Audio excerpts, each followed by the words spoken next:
Well, hello everyone, and welcome back to another edition of the Gamma Ray Report.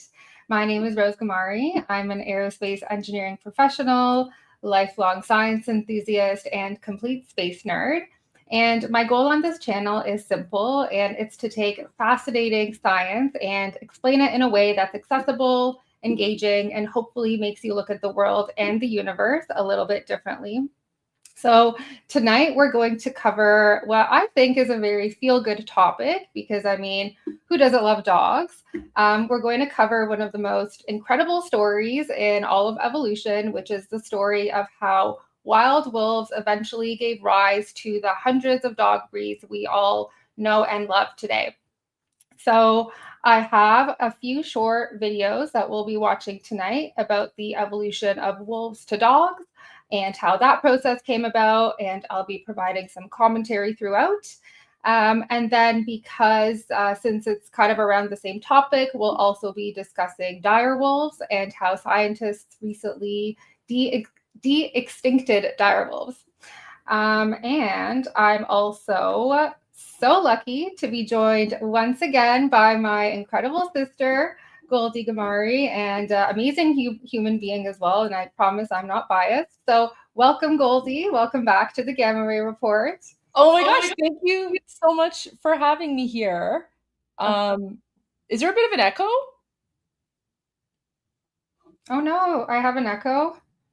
Wait, I wonder if it's on my end. I don't know. We'll figure it out. But no, I don't hear an echo now. It's all good. But first of all, thank you so much for having me. I'm loving the new background. Look at that. Oh, you noticed? Oh my gosh, super cool. Thank you. Thank I you. love how you have the Gamma Ray report on your monitor in the Ooh, background. pretty cool, right? Look at you, all fancy, fancy schmancy. Yeah, I'm getting used to the gist of things a little bit, minus the echo maybe. So we'll see what happens. Loving it, loving it. That is so cool. Listen, I'm super excited about this. As someone who, former dog owner, as you know very well, I had a dog for 15 years, Um, Baxter, the goodest boy ever. And you know what's really interesting is I've always been fascinated on this topic of you know the bond between oh, that's my good boy, my baby boy. yeah, that's Baxter. He was such a good boy. He was a golden doodle. He was part retriever and part poodle, and 100% a good boy. And you were also his favorite person. So, guys, Rose was pretty much like his second mom, and she spoiled him rotten. Oh my God, look at him! Oh, it's I a know, little such a family. cutie. Yeah, I was the fun aunt. yeah. Literally, like the best 15 years of my life was with Baxter. And so I'm actually really happy that you're doing this episode tonight because the and dog owners, anyone who's owned a dog or loved a dog, they know this, right? There's like a very special bond, Rose, I find, between humans and dogs. It's a Yeah. bond that we don't really share with other animals, right? Yeah, no, that's absolutely true. And, part of that reason maybe could be that humans and dogs kind of had that coevolution from the Ice Age, essentially. Wow. So I'm really excited. I'm looking forward to getting into that because I've always said, like, the bond I had with my fur baby, right? It was, I never saw him as like just a dog. He was like a part of the family in a way. And you know this as well. Like you know, he was just sort of part of the family. And Yeah. he integrated so well. And so I don't know, like he was able to pick up on emotional cues and things like that. And I think every dog owner, for every dog owner, every dog is the goodest dog, and that's true. Like all dogs are absolutely amazing, right? Yeah. Um, but yeah, so I'm really excited to learn more. And then the whole thing with dire wolf, Ooh, yeah. that Have gives you me heard like about Game of that? Thrones vibe. I did. I heard about that, but I didn't really know or understand too much, right? Like it kind of like when I heard about the dire wolves, like the first thing I thought of was like Game of Thrones, and then I thought about Jurassic Park. Oh, why Jurassic Park? Well, because in Jurassic Park, they took like dinosaur DNA and then they like cloned it to make dinosaurs. And then my understanding is they kind of did the same thing with the dire wolves to bring them back or something. I don't know. Similar. Okay. So not quite, but kind of the same idea. But we'll definitely get into that in a bit. But how do you feel about something like that? Like the ethics behind bringing back something that used to be extinct thousands of years ago? So I guess this is where like the politician in me will come out now. So I'm going to give you a political response. I would say it depends on how they went extinct. So, for example, how did dire wolves, and I don't know if you know the answer or not, but maybe you can look it up. But like, how did dire wolves go extinct in the first place? Yeah, that is a good question. I actually don't know that question, that answer. I think it might be my guess So, while I so look it up is yeah, what. yeah. So don't guess, but look it up. And the reason that I'm asking this question is because, for example, when we're, talking about dinosaurs, for example, dinosaurs went extinct without sort of, you know, man, like, like human intervention, right? Yeah. Whereas, a species like, what is it, like the dodo bird or something, the dodo bird went extinct because of human overhunting and humans basically like destroying their habitat and overhunting them or whatever the case might be. So that's where like sort of the politician in me comes out, and I'm like, well, the ethics behind bringing certain animals or species back, I would say it depends, because if the reason that you know a species went extinct was because of human activity, then I don't see an issue with bringing them back because we're pretty much trying to preserve, right? Hmm. Um, No, that's and a great point. and there's actually a lot of animals right now that are considered endangered for various reasons, but they're being kept in zoos, for example, and I'm not talking about like private zoos. I'm talking about like scientific, high quality zoos where not only are they being taken care of, but they're slowly like the population's kind of becoming bigger. Um, Yeah. and there's also like a kind of deer um, in that used to be in Iran. Let me just bring it up. Okay, well, you look that up. I can tell you that dire wolves became extinct towards the end of the Ice Age, and it was primarily because of climate change and changing ecosystems, and then, just loss of food sources and things like that. So, unrelated at the time to like any impact humans were having What if humans were impacting the food sources? during the Ice Age. Yeah, I don't know. I mean, I guess we don't really know, but I would imagine it could have been because of like the changing of climate potentially. I don't Yeah, know it if could humans be. I had mean, that big of a footprint at that time yet to have that kind of impact as we do today, for example.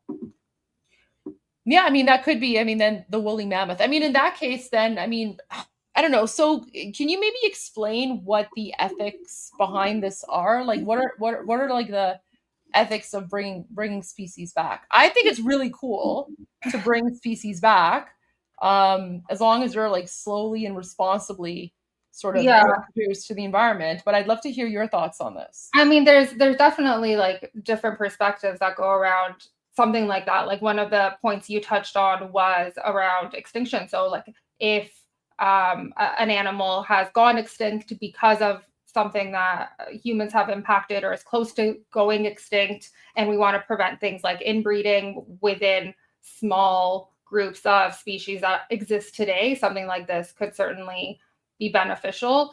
But then there's the other side of the equation of like how it could impact existing ecosystems, or like what if you create like a super strong version of some sort of species like, I don't know, like let's say you're doing testing on a rat, for example, or a species of rat, and then you create something that is, you know, like really hard to get rid of for whatever reason or exterminate, as an example, and then you're kind of stuck with this weird species of rat. So it's kind of like playing outside of natural selection in a way. So like most things up until now have been a result of natural selection. But then when you bring in artificial selection because of things like this, like there could be implications down the line which affect, you know, greater picture ideas that maybe we don't even know of today. Well, I mean, that's a very good point. And you're absolutely right. Like when it comes to introducing a certain species into a different ecosystem where it doesn't belong, it can, like, it could usually become like an invading species, because when you look at like the natural like ecological habitat and like the chain of like predator and prey, when you introduce a species that wasn't part of that original ecosystem, it could cause problems and it could be called an invasive species. And I can think Exactly. of two examples. Like there's the lionfish in the Caribbean, Okay. Yeah. Have you seen where them when you've gone like snorkeling or scuba diving ever? I have, one thing that's really wild is I remember like when I would go snorkeling and we would see like, angelfish or lionfish. I think it was lionfish is what they're called. The scuba instructor or whoever like we were with, they would go and capture it and then, get rid of it. And then there's also, I think, like zebra mussels or something as well. Like they're also not native, and so they've kind of been taking over as well. So it's interesting. Yeah, it's the lionfish. Yeah, it's the lionfish. That's the one. Wow. Yeah, that's quite interesting. So some interesting things to keep in mind as we explore, but that'll be the second half Yeah. of the first half is more about the evolution of wolves to dogs. But before that, I actually have a poll which I want to uh, ask if I can find it. Okay. So the question for the audience is, who domesticated whom? Was it humans that domesticated wolves? Was it wolves that domesticated themselves? Or did both species domesticate each other? Ooh. I think it's Oh, number three. number three. Okay. Interesting. I put my vote in the chat. Yeah, put your votes in the chat. 1, 2, or 3.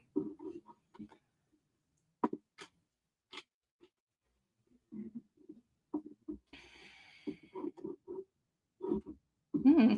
You know, I've also been seeing some interesting comments. I don't know too much about this one, but people, like some people in comments are saying how cats domesticated humans. Have you heard of that before?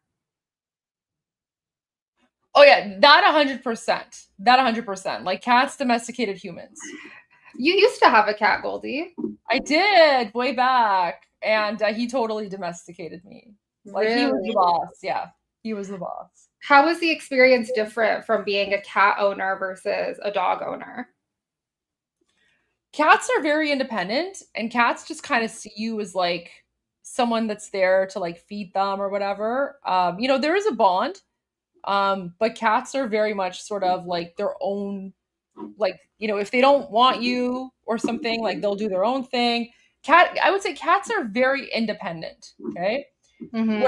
Whereas dogs are incredibly loyal, right? Um, like Baxter was my shadow, and he was very, very empathetic as well, right? So for example, when I had a cat and his name was Doomzors, and he was the sweetest. I loved him so much. He was so cute. Um, but like when it came to like my cat, like if I was sick or something, like he didn't care. Like I still had to like do Yeah. whatever I had to do.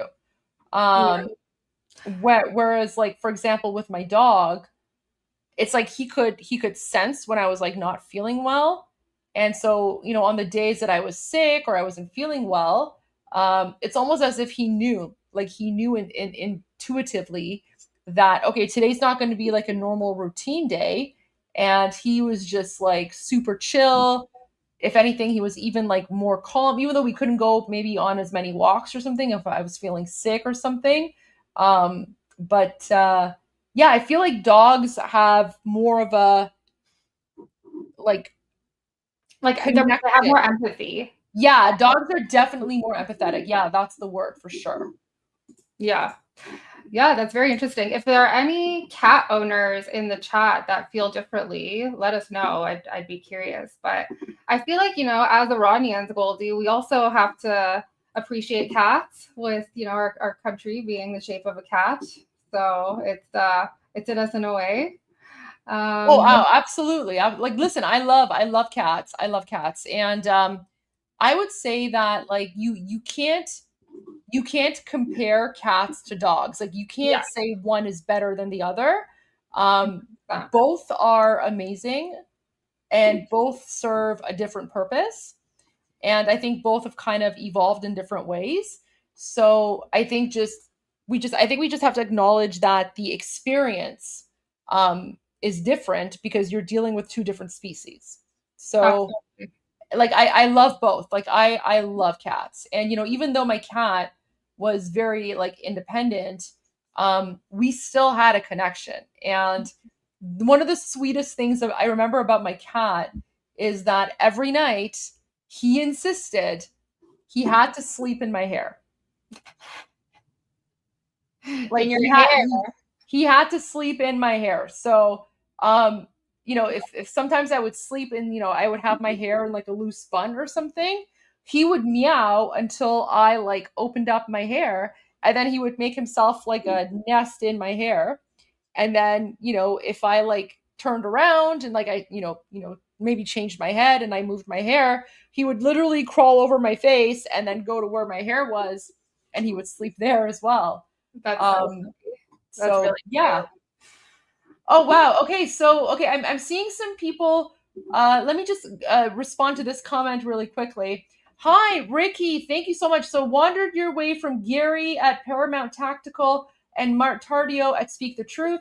Here to spread the truth. You are wonderful. So thank you so much. Oh my gosh, Ricky, so happy that you're here. Gary is fantastic. Matt Tardio, I've known him for a long time. Matt Tardio is phenomenal. So glad to know that they're saying kind words. But just to give you a quick heads up, um, this is not a typical live stream about Iran or geopolitics. Right now, I'm actually a guest on my sister's channel, the Gamma Ray Report, and we're talking about science and dogs and evolution right now. So you're not going to get any geopolitics here. If you're interested in science, definitely subscribe to my sister's channel. But right now we're on a class field trip. If you want, geopolitical commentary and analysis, that would be on my own YouTube channel. Let me just show that really, really quickly. Sorry, Rose. Just so No, that, please. because I know we have some new people here, but I just want to manage expectations as well. Yes. So thank you so much for being here. But if you want to know, if you want to get like the latest news on Iran and the developments and everything, definitely go to my channel, subscribe. I just finished a live stream just about an hour ago, talking about President Trump and everything happening there. And then of course every day I go live at 1 p.m. Eastern time. But yeah, go to my channel, subscribe, turn on notifications, and you'll get all the info there. But right now, I'm actually guest hosting on my sister's channel. We're talking about dogs and evolution. And thank you for being here. And if you or anyone else, if you enjoy science and documentaries, and if you want like science explained by someone who's like a real science professional, right? Like my sister, she's an aerospace engineering expert professional. So that's why we're here to take a little school field trip into the gamma ray report. But thank you so much, Ricky. Appreciate that. All right, Rose, back to you. Thank you, Goldie. And yeah, thank you for, keeping us informed daily on geopolitics and all of that important stuff as well. Very important information for all of us to know. So appreciate all of your efforts. I actually, speaking of geopolitics, I'm gonna put you on the spot. Don't hate me. Oh no. I actually have a request for maybe our next documentary watch party. Okay. Can we learn about the nuclear bomb? Oh. I mean, it's in the news. It's literally We could talk about nuclear bombs and nuclear enrichment and uranium and all this stuff. It's literally constantly in the news, and I talk about it all the time. You know what, Goldie? How about we ask the chat Okay. if that's what they want to learn about. All right. Well, I mean, I think this poll has kind of like So this poll is done. yeah. People definitely agree with you on the third point, Goldie. Both species changed each other. Okay. Yeah, maybe you can ask the chat if they'd be interested in if for the not for this documentary watch party, but for the next one. Because, like I talk a lot about nuclear military whatever enrichment and like nuclear dust and all this stuff, but I don't really know what it all means, right? So it would be cool to learn a little bit more about all of that, and who better to learn it from than you. Okay, so let's see. Would you like to learn about the nuclear bomb? Yes or no? I mean, we actually touched on not the nuclear bomb, but we touched on nuclear fusion when we spoke about the sun. So when we had our episode about the dying sun, I went a little bit into the science behind that and that process briefly, obviously talking about it as the form of the center of our solar system, the star powering us. But definitely, if people are interested in learning about the nuclear bomb, would be happy to cover that. And it seems like they are. So maybe it'll help you in some of the conversations you're having as well. Yeah. Knowing the science behind it. But okay, so we got that covered as well. I want to know who those two people are who have voted no so far. I mean, they'd be in the chat, right? So you can just go to the chat and see who put I it can see. Okay, let's scroll. Who's a two? Oh, you like to call people out? Oh no. Okay, I won't do it. Not this time. You can. It's all good. I got my eye on you guys. I'll go back later and I'll check. Okay, great. So I'm going to stop the poll now, and I think we are ready to go, unless there is anything else you wanted to share before we get started on our first video. No, I'm hearing a little bit of a background noise. I don't know. Is there like some sort of... What does it sound like? I don't know. It sounds like something being... I don't know. It's like some weird sort of like background noise. I don't know. I think it's better now. Okay, I just reduced the volume a little bit. Maybe that's what it was. Go to your like audio settings, and then there should be something that says maybe like reduce mic background noise and echo cancellation.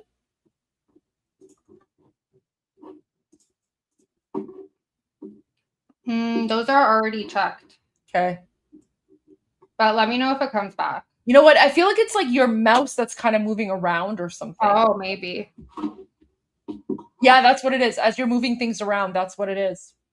Like you can hear that right now? Yeah. Oh, interesting. Okay.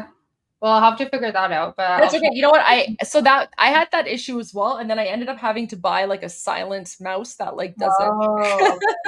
No, that's a good. That's a good point. That's good to know. Okay, You'll have to send me the link to that mouse. I will. Okay. Wow, that's a good microphone. Picks up a lot. Good to know. Okay. It does. Okay, awesome. So with that, I'm going to, Why don't you get rid of the poll? that is an excellent suggestion, Goldie. Okay, so our first video is called How Dogs Eventually Became Our Best Friends. Okay, and before I get started, everyone, are you ready? Put your seatbelts on because we're taking a ride on the Magic School Plane. Woo! So this is our nifty little Q400. This was the plane that I worked on as an aerospace engineering professional, and it's the plane that we're taking today to go back to the ice ages to figure out what happened and how wolves became, dogs, maybe potentially. So don't forget your permission slips either, guys. Okay. Yeah, guys, I signed all the permission slips, so if anyone's sneaking in, that's not on me. Okay. Let me know if you can hear this. 2018 in Siberia, and a patch of permafrost near the Indoyurka River had melted enough to uncover the body of a 2-month-old puppy.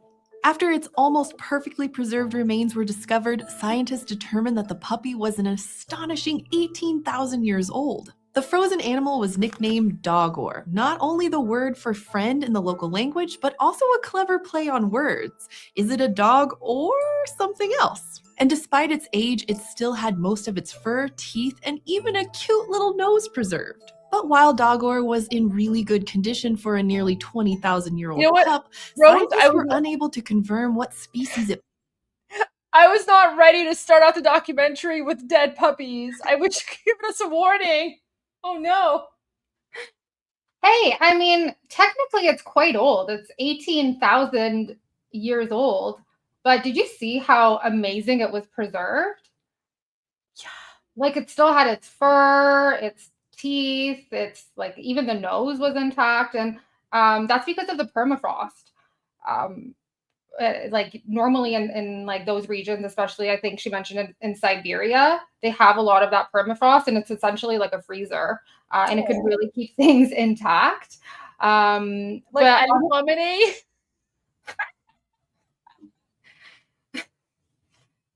potentially, Sorry. potentially, I couldn't help myself. but like what's extraordinary about this is that biological tissues normally break down very quickly when you die. Yeah. And so this permafrost actually kept this puppy intact for 18,000 years. So that's absolutely wild. And I think like that 18,000 year mark is also interesting because that's actually around the time where most scientists believe that the divergence to dogs started to happen, like evolutionarily speaking. So like this was a very interesting discovery. Yeah, so I guess warning, dead puppy. Kind of cute though. Look I at know. that. Oh my gosh. Like it looks like it's sleeping. It looks like it's asleep. It's dead. Wow. And even a cute little nose preserved. But while Dogor was in really good condition for a nearly 20,000-year-old pup, scientists were unable to confirm what species it belonged to. Was it a dog, or was it a wolf, or was it something in between? Dogor comes from the period of time when scientists think wolves were becoming domesticated, so knowing whether it was a wolf or a dog could help us better understand the specific time and maybe even the place the domestication occurred. Because there's still a lot we don't know about how wolves went from fairy tale villains to our canine companions. Like, when did they first become domesticated, and where did this happen? And what did the process look like in terms of genetics and anatomy? We're still figuring out the details, but most scientists agree that it took thousands of years of interactions to develop our deep bond with these good boys and girls. Irish setter. Yeah, so I think this is where like genetics becomes incredibly powerful because scientists can actually start to compare different DNA sequences from modern wolves and dogs and essentially work backwards to kind of figure out where some of these divergences might have come from. Modern dogs, like my good friend Abby here, belong to the subspecies known as Canis lupus familiaris. And we can trace their origins back to a now extinct species of wolf from the Pleistocene, an ancestor they share with the modern gray wolf called Canis lupus. But the exact species of this ancestor is still unknown. While some potential ancestral wolf species, like the extinct species from which the Taimyr wolf, a specimen discovered in northern Siberia, is from, have been identified, genetic analysis has shown that they're not direct ancestors to what would become Canis lupus familiaris. What we can say from... Okay, so did you catch that? I made a diagram about this. Oh, let's see. Okay, so basically what she's explaining is that today's dog did not come from today's modern gray wolf. So they both share the same common ancestor, which is the one at the top, around, like, scientists are estimating 30 to 40,000 years ago. And then from that wolf, there was the divergence that happened. So one strand became the modern gray wolf today, which is the Canis lupus. And then there's the second version, which is what became today's dogs, which is the Canis lupus familiaris, which is actually the technical word for dog. And then from the Canis lupus familiaris is when humans actually stepped in to develop like the different dog breeds that we have today.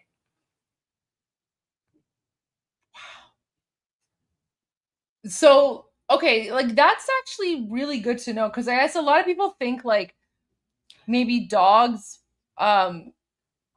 evolved from the current modern gray wolf, but that's not actually true. So they diverged 40,000 years ago.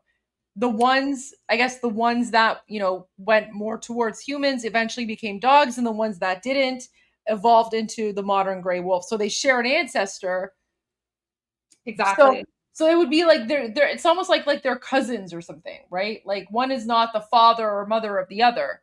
It's not like a parent to child relationship. It's more like they're either like they're siblings, more like siblings or cousins or something.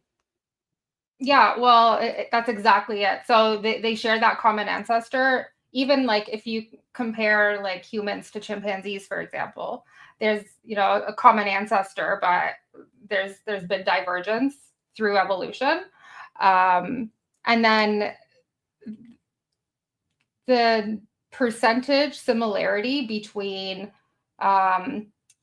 modern day wolves and current dogs, they share 99.9% the same DNA, Goldie. So very, very similar, even to the point that they could even breed like perfectly with one another. So very close genetically speaking, but that 0.1% DNA is what differentiates like a vicious wolf to like a Chihuahua, for example. Isn't that the same with humans and like chimpanzees or something? Like we share like 99 point something percent DNA, and it's only like a very, very small percentage that differentiates us. But it's wild how like, so you're saying like 99.9% is the same, but that 0.1%, like that tiny difference is literally what makes the difference between a modern wolf and a dog today. Yeah, absolutely. So that 0.1% really makes up all of the difference. And you can even say that like across species, like a lot of different species share similar DNA. I think I read somewhere once that like humans share like 60% similar, like 50 to 60% similar DNA with a banana. I think that's an example. What? Yeah. Wait, can you repeat that? Like I read a fact once that humans and bananas share like 50% similar DNA. But I don't think like it's a fair way to think about it, just because like most of that could be just made up of the proteins within a DNA specifically. But like if you think of it, that 0.1% from like a wolf to a dog can make up such a huge difference. So if you think of it from that respect, there's really, you know, like it is quite different, I guess. But you know, Interesting. yeah, bananas.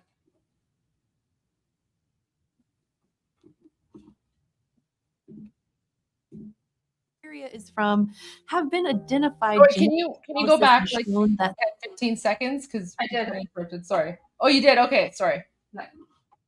I'll go back. The puppy. wolf species, like the extinct species from which the Taimyr wolf, a specimen discovered in northern Siberia, is from, have been identified. Genetic analysis has shown that they're not direct ancestors to what would become Canis lupus familiaris. What we can say from studies of dog and wolf genomes is that wolves and dogs began to genetically diverge from each other sometime between about 40,000 and 27,000 years ago.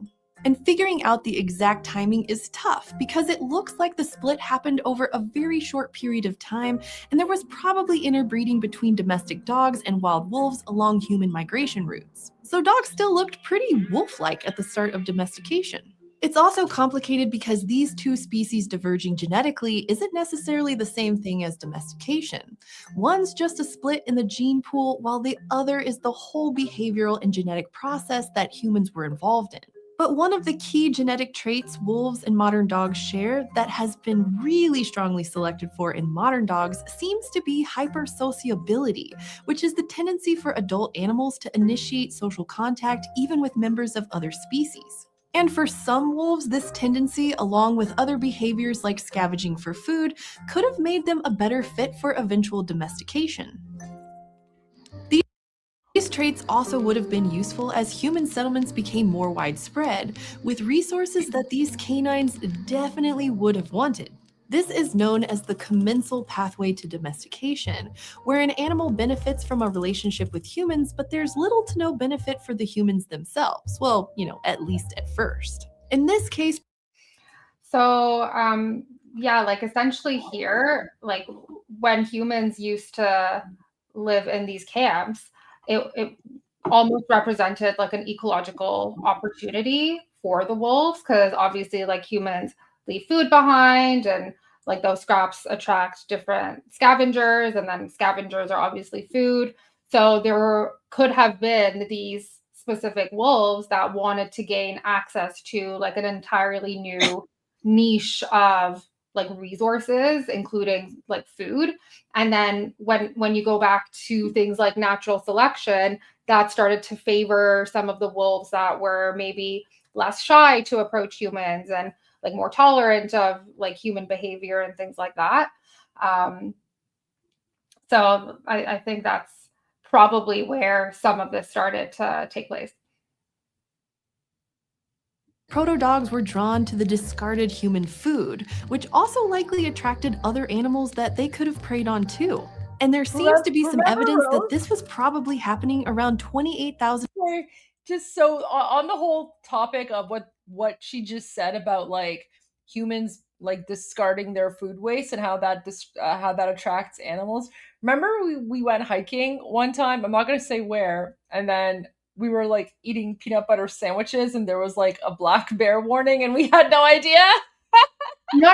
It's not that we didn't have an idea. We just didn't think it was that big of a deal. That's what I mean. We had no idea that it was that big of a deal. We had no idea that it was actually, very dangerous what we were doing. So not only were we hiking on this trail in the middle of nowhere, eating like very pungent peanut butter sandwiches when there was a vicious bear warning. But after we finished eating our lunch, we took a nap. We took a nap, and I think our peanut butter sandwich leftovers were like just like in like a Ziploc bag or something right there. Yeah, that's a great example of working of like natural selection. Could have been great to like wipe us out right then and there. Not the brightest move on our on our but I think after that we were like, anytime we do something like that again, we need to take it more seriously and maybe walk around with some bear mace. But Yeah.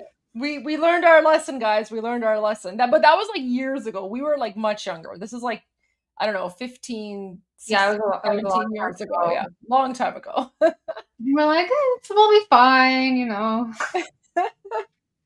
Yikes. Oh. 500 years ago, which also likely attracted other animals that they could have preyed on too. And there seems to be some evidence that this was probably happening around 28,500 years ago. A new paper published in 2020 was able to distinguish between two different types of canids from a site in the Czech Republic based on the microscopic wear on their teeth. One group had wear that better matched a diet with more meat in it, while the other group had wear that suggested they'd been chomping on harder, more brittle foods, things like bone. And the researchers think the difference means that the bone-chewing group was hanging around this human settlement more and eating their scraps. Eventually, humans realized that wolves, once domesticated, could be useful. They could be guards, work with hunters, and even help with the domestication of other livestock species. And after that, wherever humans went, their canine companions followed. In fact, So I think that's going back to that third option in the poll where it was, beneficial for the wolves because it was, an easy source of food for them. And then on the other hand, humans were starting to use wolves as a way to hunt.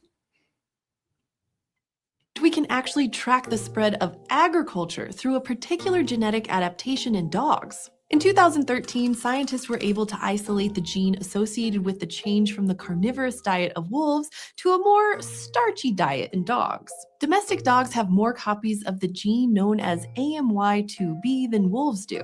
AMY2B codes for an enzyme that's secreted by the pancreas that breaks down starch. An increase in starch consumption in people is often associated with agriculture, like growing wheat and rice.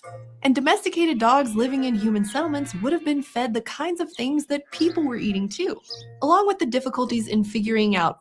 So that's actually fascinating to me because it really just shows that as agriculture started to spread and humans started to eat more grains and starches, and because dogs were also co-evolving with humans, they also started to develop like an enzyme internally involved with allowing their bodies to also break down starch.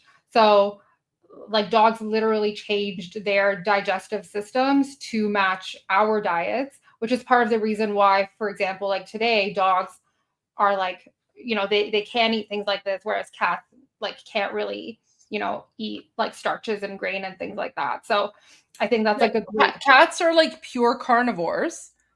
But I would literally give Baxter broccoli and he loved it. Like I would give him broccoli and carrots as treats. I love that. I mean, he'd probably go for like the meat first and then Yeah. the broccoli, but he would still eat the broccoli. Yeah. But like no, but like if I was ever in the kitchen and I was like making a salad for myself, he would be there and I would be like, "What, you want a piece of carrot?" And I would give him a carrot and he would eat it. And I was like, "Oh my gosh, okay." But like so dogs are like omnivores, like they evolved I guess that way, but I know like cats they can only like they're pure carnivores. They can only eat meat. Exactly, yeah. And Goldie, like this is also similar in humans as well. So like I think like things like lactose tolerance versus intolerance also came about like a similar idea when you think about different human populations that started to domesticate cattle and like where they were located in the world versus some populations that weren't domesticating cattle and didn't develop that lactose tolerance either. So very interesting. Also, for people who are like, "What, you were feeding your dog vegetables?" Guys, My dog ate the best food. There's a reason that like so his average like age for his breed is like from 10 to 12 years. My dog lived to the age of 15 and he was super healthy until the day he passed away. Like when he got sick and he passed away, the whole thing happened in literally like 12 hours.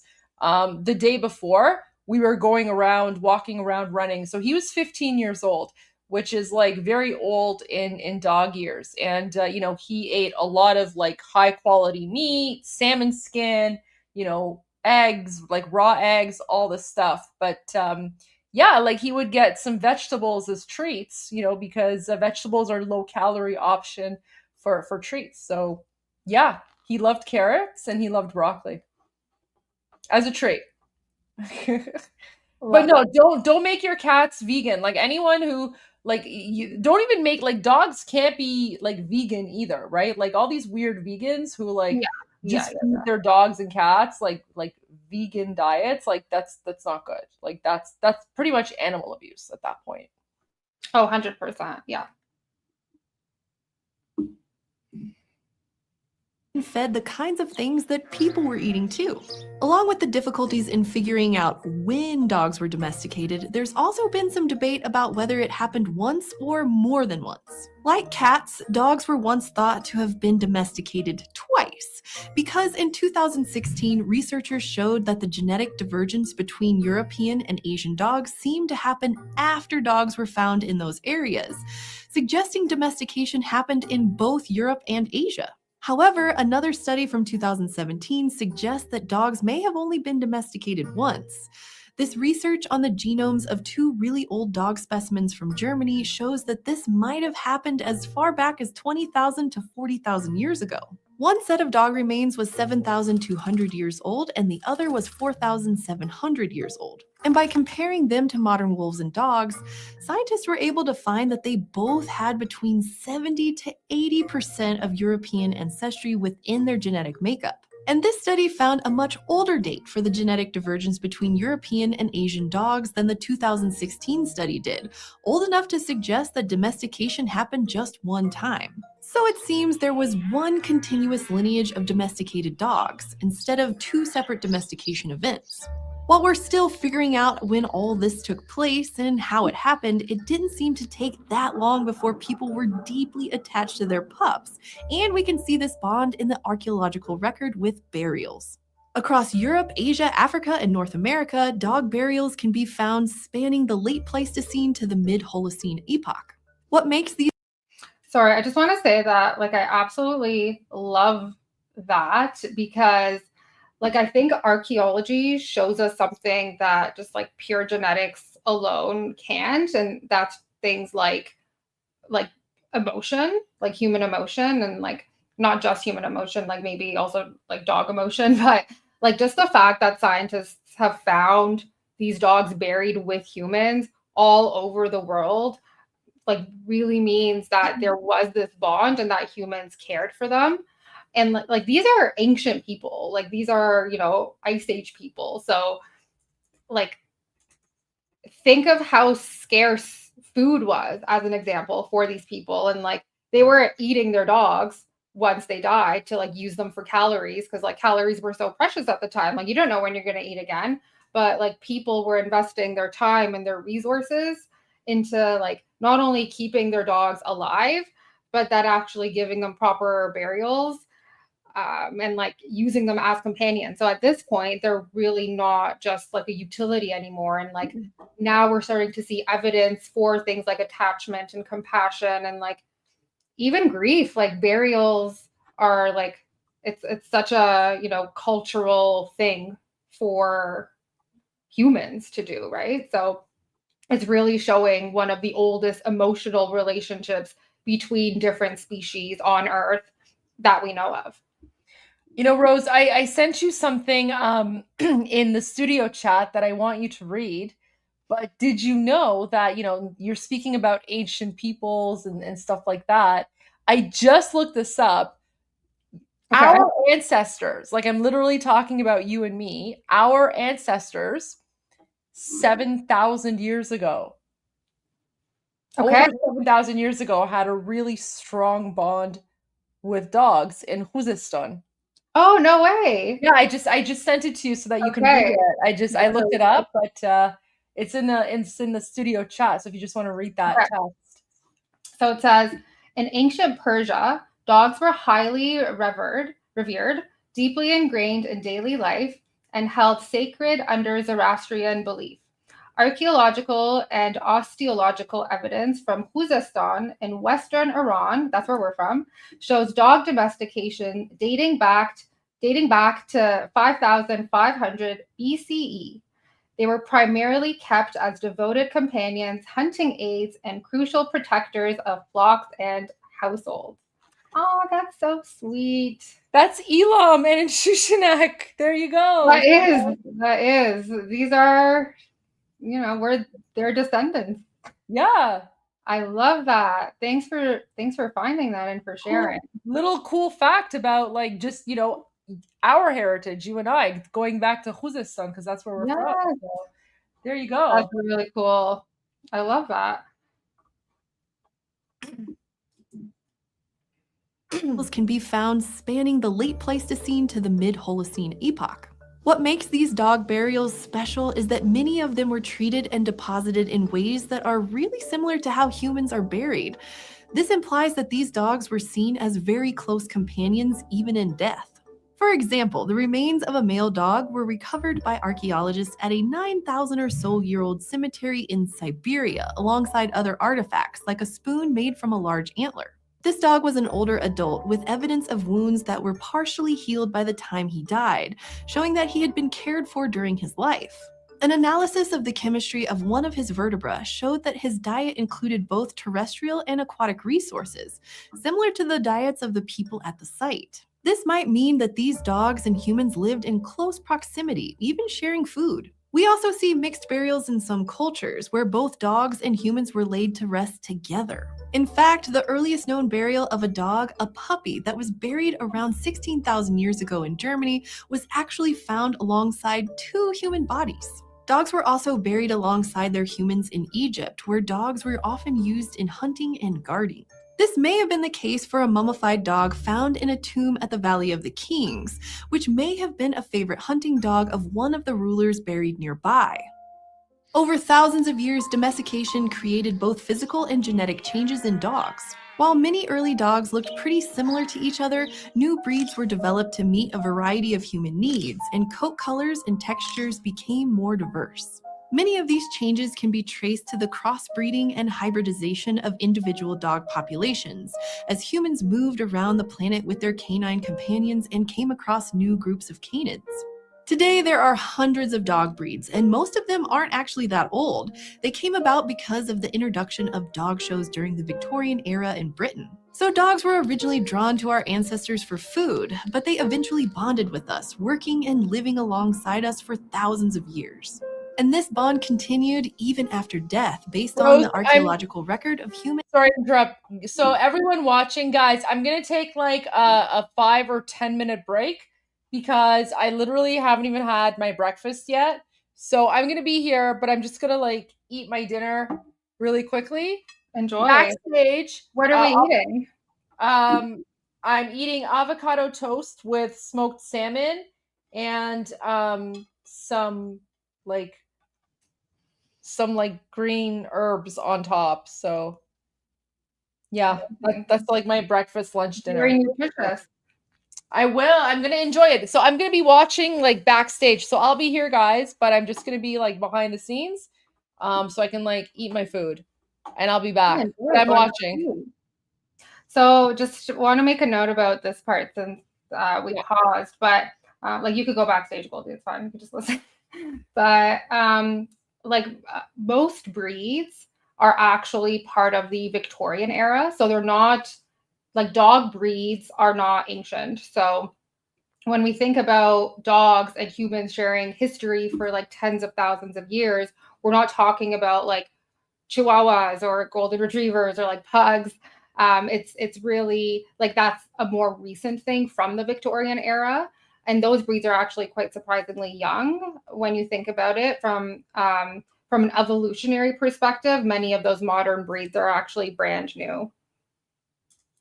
And they were actually developed because of specific traits that humans were looking for. And I'm going to go into that a little bit in when this video is over shortly, just to like show the different, like I'm sure you guys obviously, like most of you know the different dog breeds, but I'd like to show just like a little review of what we're working with. And dog Barry bonded with us, working and living alongside us for thousands of years. And this bond continued even after death based on the archaeological record of human and dog burials. But the origins of this relationship are still more complicated than scientists originally thought, with new discoveries changing the history of dog domestication all the time. And we're still waiting to find out the DNA results of Dogor, that 18,000-year-old puppy from Siberia. The hope is that it can shed some light on the early days of domestication. But at the very least, we can say that dogs have been our species' best friend for a very, very long time. Gotta give a quick shout out to David Howe. Okay, so that was our first video to give a bit of a background. And I just want to share this next diagram that I was referring to. Okay, guys, so this is the next diagram that I made just to show a little bit of a breakdown of the different dog breeds. So obviously, Oh my gosh, I'm sorry. I'm literally in the middle of eating, but I just want to come back and say, this is a phenomenal diagram. Like, this is amazing. Oh my gosh. Like, you need to teach me how to make diagrams like this. Like, wow. Honestly, these ones are really fun just because I was getting to look at a lot of dog pictures. So it was great. But wow. Yeah, okay, so because this is like very, very detailed. Are you able to like zoom in? Oh, there. Okay, so you can even zoom in. Better? Perfect. Okay. All right, I'm gonna go backstage and continue eating. But wow, I'm so impressed right now. Thanks, Goldie. This is even more impressive than like the Boom Boom Bingo sheet that I show on my channel. Like, wow. I don't know if anything could beat that. That just gives different emotion to us all. But this one is cute. Oh, look, this one has two tails. I don't think that's the AI for you guys. So, but yeah, so we basically have our herding group, which they were bred specifically to gather and protect livestock. Then we have our hound group, bred to hunt or track game using their keen sense of smell. Our working group, which was bred to perform tasks for humans, such as guarding and pulling and rescue. And then we have our sporting group, which was bred to... Rose, I'm so sorry to interrupt. It's a little bit difficult to read. Could you maybe... Well, no, but here's the thing. No. Can you go through each group? And when you're talking about each group, can you just read out the sample breeds for each group as well? So sure, I'll read a couple in each just because there's a lot, but I'll give a couple examples. Well, you know what it is? I mean, we all, like, there's a lot of dog lovers here, and people are like, where's my dog? Where's my dog? So maybe just, like, read out each breed name so that, if there's, like, a breed, dog owner with a particular breed, you don't skip over them. Because all dogs are good dogs, so... Yeah, but I also feel bad because this doesn't have every single dog. That's okay. That's okay. It's non-exhaustive, but, just go through the main ones, I guess. Okay, I'll go through the main ones. Okay. So, rewind. First, we have our herding group, which was bred to gather, move, and protect livestock, such as border collie. Guys, I love border collies. So cute. And like, I don't know, I just feel like they always want to like work so hard and like, I don't know, they're just amazing. Australian Shepherd, I don't know, I can say that for all of them, but they're all amazing. German Shepherd. And then we have our hound group, which was bred to hunt or track game using their keen sense of smell. So we have the Beagle, Greyhound, Bloodhound, Basset Hound, Dachshund. And then we have our working group, which was bred to perform tasks for humans, such as guarding, pulling, and rescue. So we have, as examples, our Great Dane, our St. Bernard, Siberian Husky, our Rottweiler, our Doberman. And then we have our sporting group, which was bred to work with hunters in the field and in the water. So we have our golden retriever. So Baxter was half golden retriever, half poodle, for anyone wondering. We have our cocker spaniel, our Labrador retriever. So all beautiful, amazing dogs. Next group, we have our terrier group, which was bred to hunt vermin above and below ground. So we have our bull terrier, our Jack Russell terrier. I think Jack Russell Goldie, correct me if I'm wrong, but there was a show called Wishbone, and I think it was the Jack Russell It was terrier. Wishbone. It was like the little like detective dog. Detective dog Wishbone. It was like my Cute. favorite TV show as a child. I know, it was great. So yeah, amazing breed. Scottish terrier. And then we have our little toy group, which was bred as companion dogs, often small in size. So we have things like our Pomeranian, our Chihuahua, our Maltese, Papillon, amazing. And then we have our non-sporting group, which is a diverse group with many functions, including companionship, guarding, and utility. So this is where we have our bulldog, our poodle, our Dalmatian, French bulldog. Guys, during COVID, I fostered a French bulldog for a couple months. It was an amazing experience. So cute. His name was Bishop. Love him. Shout out to Bishop. And then we have our sight hound group, which was bred for speed and keen eyesight to chase and course game. So we have our greyhound, the Saluki, the Irish wolfhound, the Borzoi, I think that's how you spell it, the Pharaoh hound. And then moving down the list, we have Spitz and primitive types, which are ancient breeds with Spitz type features and independent nature. So we have Shiba Inu. There's another movie with a Shiba Inu. Oh gosh, what was it called? All I know about Shiba Inus is like one Doge equals one Doge, and to the moon. That's so funny. Dogecoin. There you go.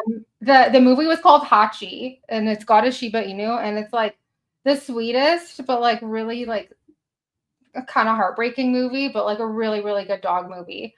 But like, you know, it'll bring out the feels. We got the Siberian Husky, the Chow Chow, Samoyed, love them. And then we got our utility group, bred for utility and working purposes. So our Bull Mastiff, Newfoundland, Cane Corso, and then more companion dogs. So Bichon Frise, French Bulldog, Pug, Havanese, and I think that was the last category. So again, just an overview. There's hundreds of dog breeds. This is just maybe some of the more popular ones, but again, like not exhaustive. And yeah, all of these again are very new. So just the last couple of 100 years is when humans specifically started to develop these different kinds of breeds for these specific purposes, all stemming back from that same common ancestor. So yeah, that's a fun little dog diagram for you folks. And officially, it is called the Canis lupus familiaris diagram. Okay, so can I just add something really quick? Yes. So you know how like the dog's scientific name is like canine.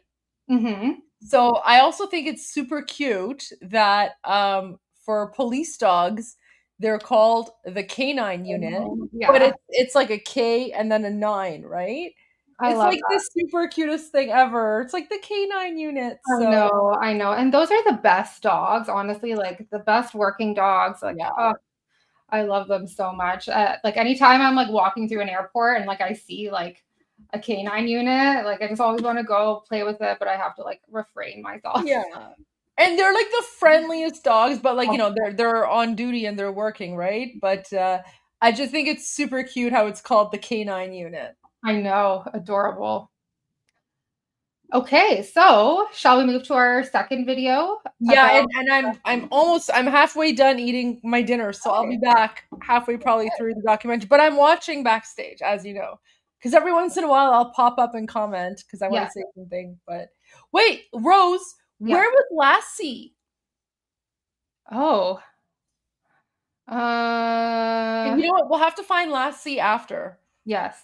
I don't think Lassie was in this diagram. But again, guys, as I mentioned, this was not Yeah, exhaustive. it's not an exhaustive list because I just saw someone in the comments asking about Lassie. But Yeah, I'm doing a quick scan right now and I'm not seeing it.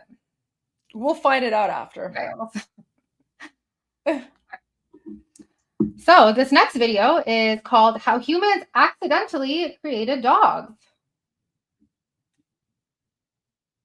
For most of human history, wolves were monsters. If you were a human living 30,000 years ago, hearing wolves at night meant danger. You were small, slow, and surrounded by predators that could smell you from miles away. Wolves hunted in packs. They had massive jaws, terrifying endurance, and eyes that worked far better in the dark than yours ever could. And yet somehow, out of all the animals humans encountered, wolves became our closest companions. Not horses, not cows, not even primates, wolves. Today there are more than 900. Sorry, I just have to say that what I find remarkable about that point is that wolves were like the apex predator at that time. And so like just thinking about how humans befriended the apex predator almost seems completely absurd. Like just thinking about wolves, they have extraordinary sense of smell, incredible endurance, like great night vision, and like it in many ways, I guess they were competitors to humans in a way. Yet somehow, out of all the dangerous animals, wolves became partners with humans. So I just think that's very interesting to think about. And then not only they became partners, but the whole co-development, co-evolution happened in natural history. Million dogs on Earth. They sleep in our beds, guard our homes, detect bombs, herd sheep, rescue people from avalanches, and wear little birthday hats while sitting next to cakes. But dogs were never planned.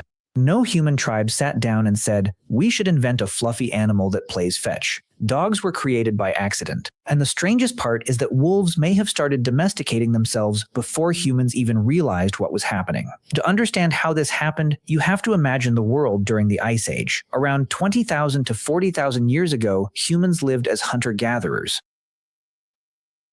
Sorry, I solved the mystery. Thank you to Amir and maybe other people. But this is the first one that I saw, and thank you, Amir, for putting that out. Yes, here's our Lassie over here in the herding group. So we found him, guys. Thanks to Amir and other people in the chat. Appreciate that.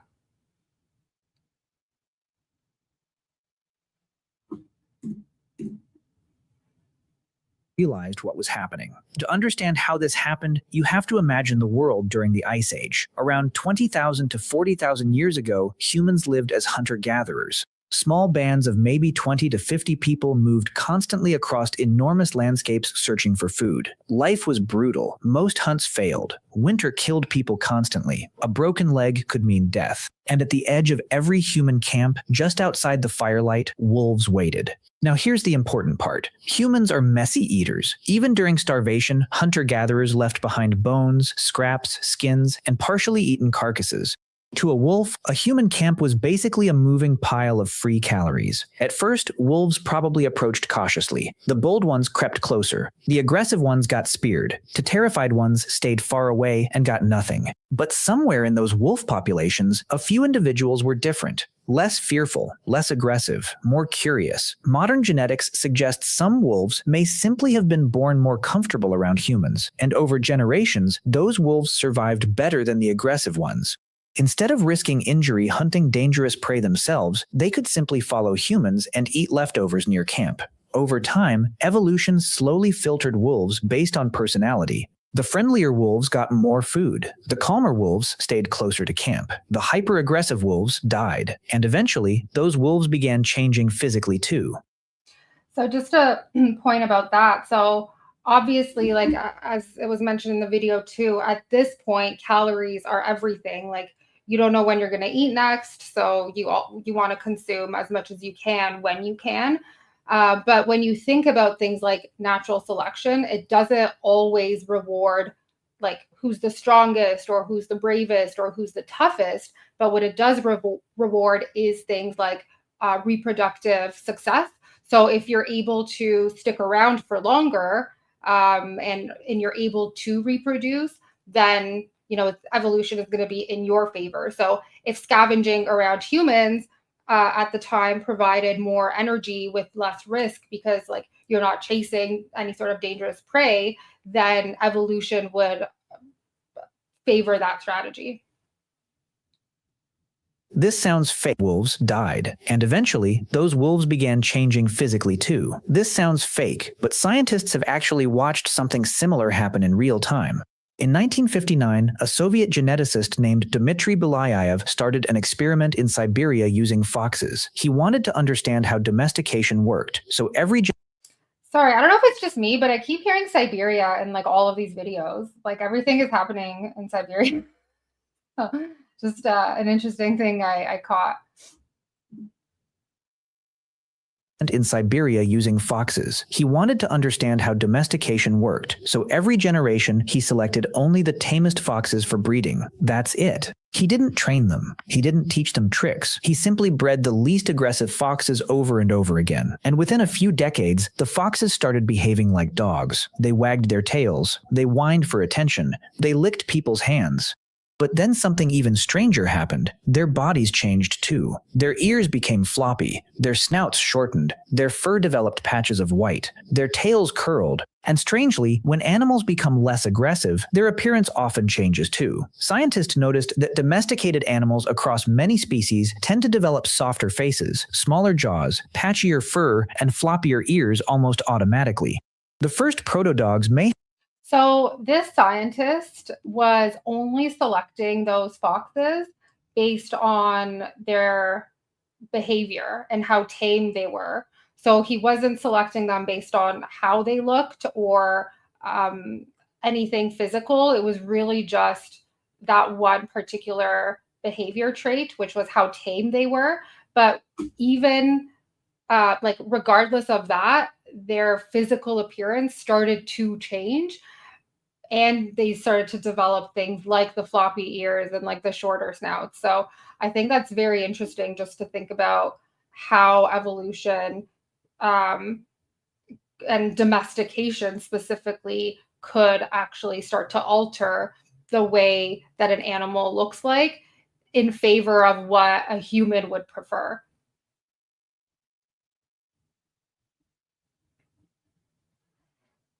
have started looking less and floppier ears almost automatically. The first proto-dogs may have started looking less intimidating long before humans intentionally bred them. Imagine standing in an Ice Age camp and seeing wolves nearby that looked slightly smaller, slightly calmer, slightly less terrifying than normal wolves. Not pets yet, but not fully wild anymore either. And this may not have happened in just one place.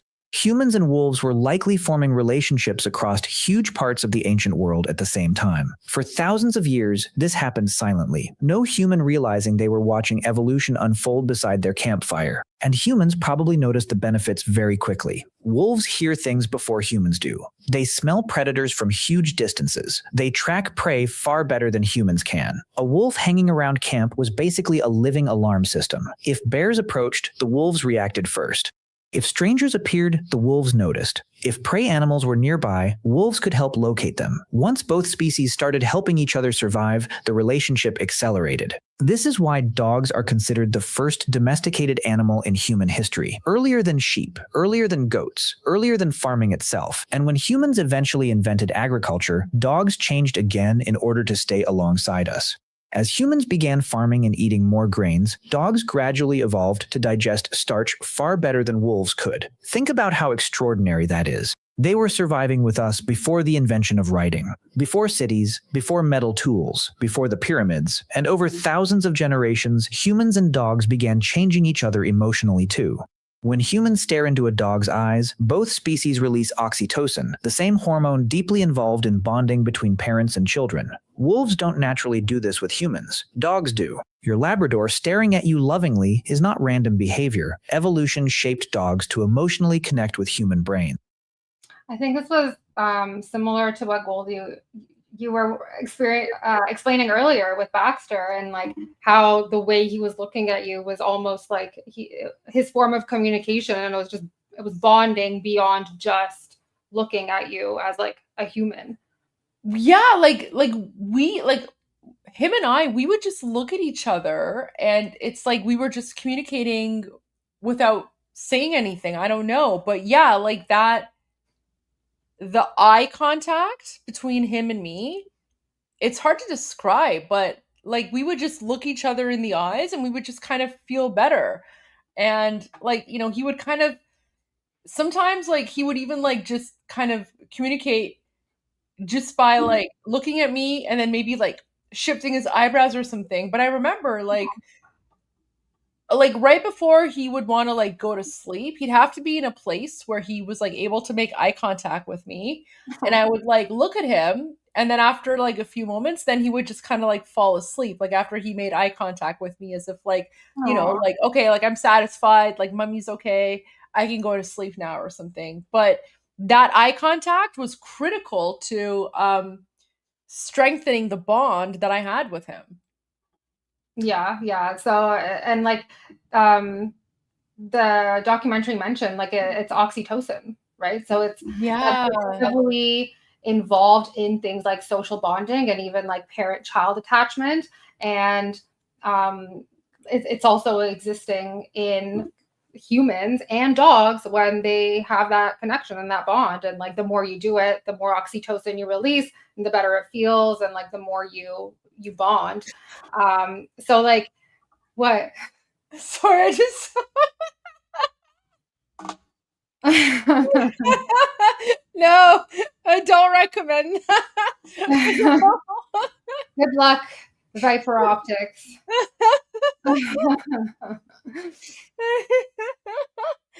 Like, probably not, like, you know, maybe not dingoes.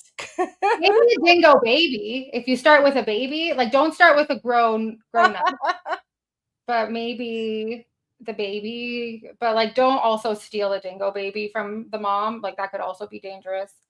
But good luck.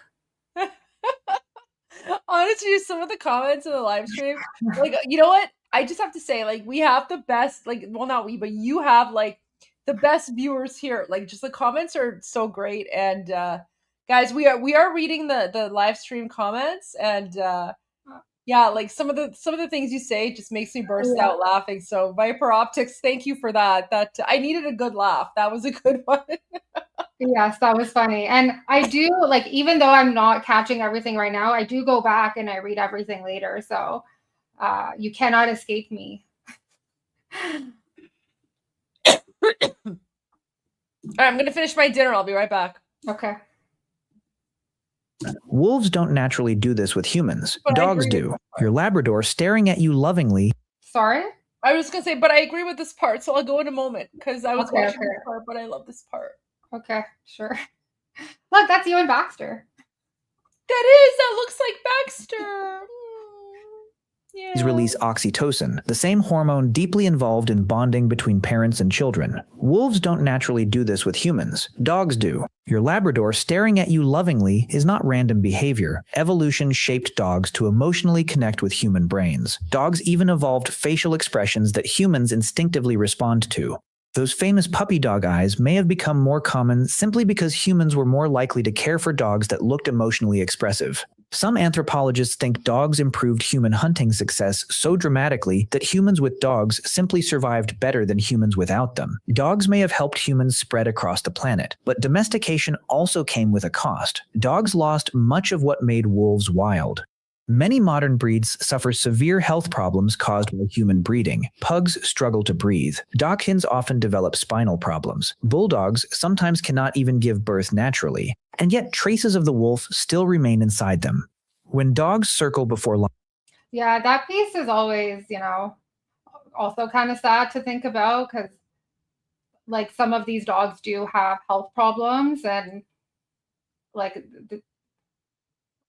humans don't stop breeding them. You know, you're right. It is super sad. And like I think of like the purebred. Like what makes a purebred is literally the inbreeding, right? And like for pugs, like I like my heart breaks for pugs because apparently it's gotten so bad that like the skull, like the eye socket is too small for their eyes now, and so their eyes pop out, and that's why like it's like that.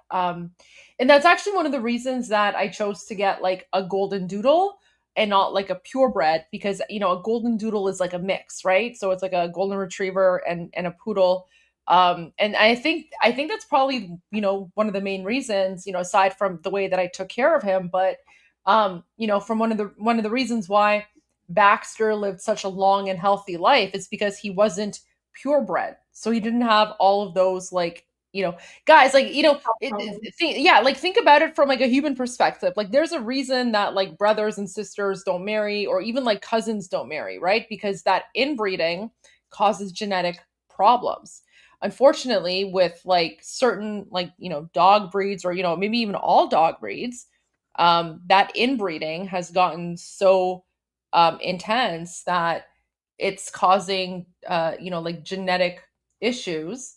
And I think, Rose, like what I'm understanding from that diagram you shared earlier is that the different dog breeds, it's not actually like a genetic thing. It's more just like a human specific thing, right? And I Yes. think that's why like, mixed breeds, or quote unquote mutts, um are much better dogs, because mutts don't have the same genetic afflictions that inbred dogs have. And so mutts are actually healthier and can live better lives because they don't have the same issue as like the inbred dogs, right? Yeah, and it's the same with humans as well. Like Yeah. like you mentioned, right? Like the inbreeding definitely can cause health issues, as we are seeing with some of these dog breeds that were mentioned in the video. Um, so it is unfortunate, but I don't know if there's going to be an end to it, honestly, Goldie. Like people love dachshunds, people love pugs, so it's an interesting dilemma, I think. Yeah. I mean, it is sad because like those dogs are suffering, right? It's like they're being inbred just because, for the, the visual value, I guess, right? Um, but that inbreeding actually like hurts them more than anything else. And I think part of that has to do with like the I don't know what it's called, but it's like some sort of like organization, or kind of like the organization that had the thing with like deciding whether or not Pluto was a planet. The International Astronomical Union. Yeah, so there's something like that for dogs, and it's like that like international association like determines like what's a purebred and what isn't, and like all these stats and stuff. But that's what's kind of led to all of this inbreeding and all of this like various genetic issues that we're currently seeing that really didn't exist 100 years ago, for No. example. Yeah. Right? Like the pugs of today don't look like the pugs of 100 years ago. Yeah. It's just like I feel like it's kind of been taken to the extreme. Okay, off topic, but apparently there's just chillin' 101 is saying tornadoes are heading to Indiana. So if you are in Indiana and watching, please be safe. I'm not sure what the tornado protocol is. Like it's like go underground, right? Find a bunker, go underground, be safe. So please be safe, guys. Safety first. And then yeah, sending thoughts and prayers to everyone in Indiana. Okay. Sellers, yes, thank you. Newton one. Whoa, it's not just in oh my god. Oh my gosh. Oh my God, what? You're scaring me. What? You might have to do like a breaking news story on like tornadoes and how they're formed or something. Look at this. This was in Illinois 2 hours ago.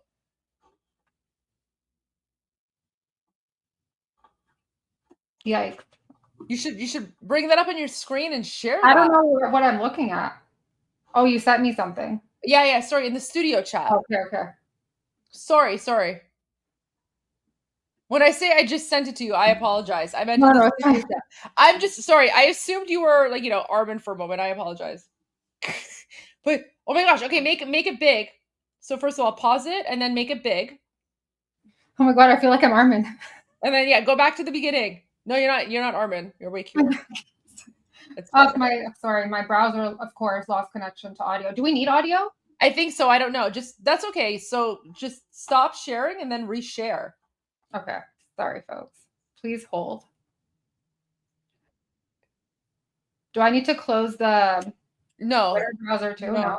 Just reshare it and then you should be fine. Sure. I know it literally happens to me at like the worst moments. Like I'm trying to share like a breaking news video on my own live stream, and then all of a sudden it's like browser lost connection to audio. Okay. All right. So yeah,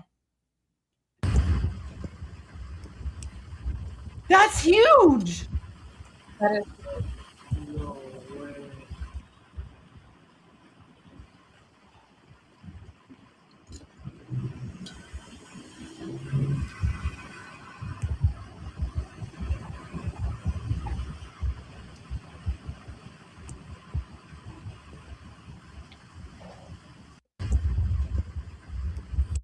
That's terrifying. Here's oh my gosh, here's another one. Sorry guys, we're doing like a tornado intermission right now, guys. Everyone be safe. Yes, please be safe. If you're in, we should figure out what are the affected areas. Illinois. Okay, let me.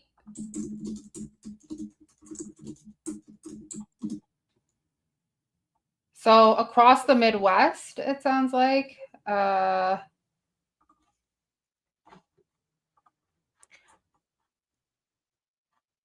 So if you are, I guess, in any of these states in this trajectory, please be safe.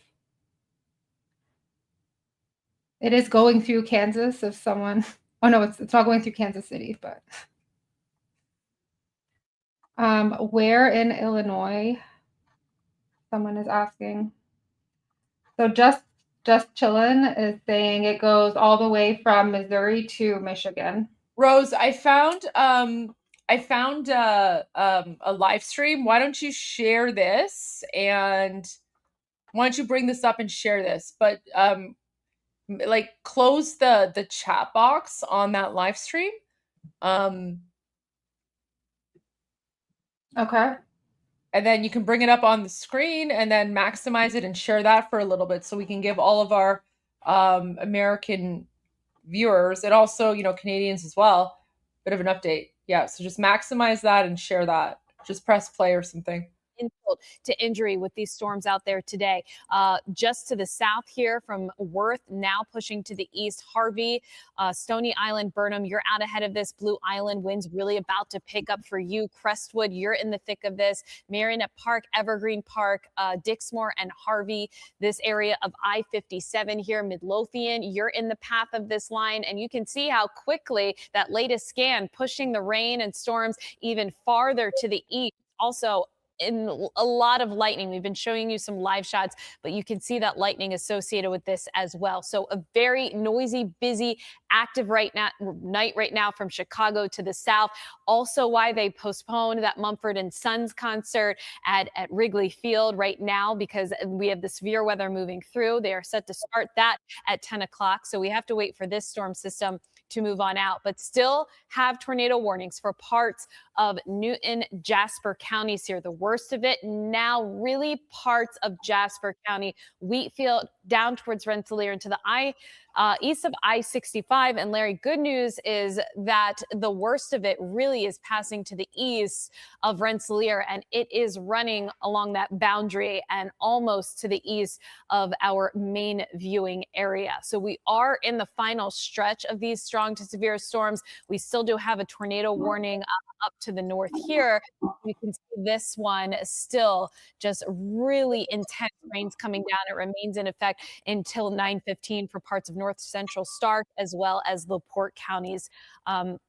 As this storm has had a history of rotation and producing tornadoes. But the worst of it right now, I don't know if we know of any, if you guys can see in the control room, any videos or live shots that we have of the Chicago area, of the heavy intense rain, the lightning, and the intense winds moving through right now with this tornado warning in effect. So the leading edge of this is now passing the city. So that brings down still those high winds. So this is our shed camera, and we use this a lot. Typically, you can see the skyline in the background, and you cannot see absolutely anything right now. It's almost like the entire city lost power. That's not the case. It's just that we are seeing the intense rain and just how dark and ominous it got out there this evening. So, and Cheryl, I'm going to ask you if we have our Illinois Tech camera, because it looks like the higher winds are on the south side, and even probably a little bit farther than That's terrifying. and the rate. Oh my gosh.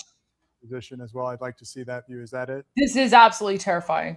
Guys, everyone, please be safe. Like if you're in an affected area, like the winds are right over the Dan Ryan right now, down towards I-57 is where these high winds are at their peak according to the radar. You can see that camera's bouncing around quite a bit right now. And look at all that lightning, Cheryl. It's a tremendous lightning show right now with a high wind threat, and still the tornado warning until 8:45. I mean, it looks like we are in the middle of the night right now with just like how dark and wait, Rose, I found a channel. Obviously, you can see. I found a channel from like some science guy named Max Velocity, and there's like over 120,000 people are watching his live stream right now. Talking about tornado? Yeah, like he's giving all the updates or something. So I don't know if it's any good or not, but I just looked it up. Maybe bring that up. I'll see what else I can find. But geez, like this guy seems to know his stuff. Just maximize it. I want to go back to the Michigan tornado warnings, back to Grand Rapids. If you are in Grand Rapids, you are no longer in a tornado warning, but it looks like we may have a tornado down near Caledonia Township. Yeah, we got a tornado down. So we now have a tornado on the ground here in Michigan that is southeast of Caledonia Charter Township, approaching the Freeport area. So that is a tornado debris signature. That's near 100th Street and Whitneyville Avenue. That has just dropped in the last couple of minutes. And there's also another tornado. We got two. There's two different tornadoes right now down. We got a new one down over here south of Irvine. What time was it? So there's a tornado debris signature south of Irvine, Michigan. That's heading towards Hastings and Carleton right now. And then there's another one. No, that's not Carleton, Ottawa. Oh my God. Crazy. Wow. That's really Who's tuning in from Michigan right now?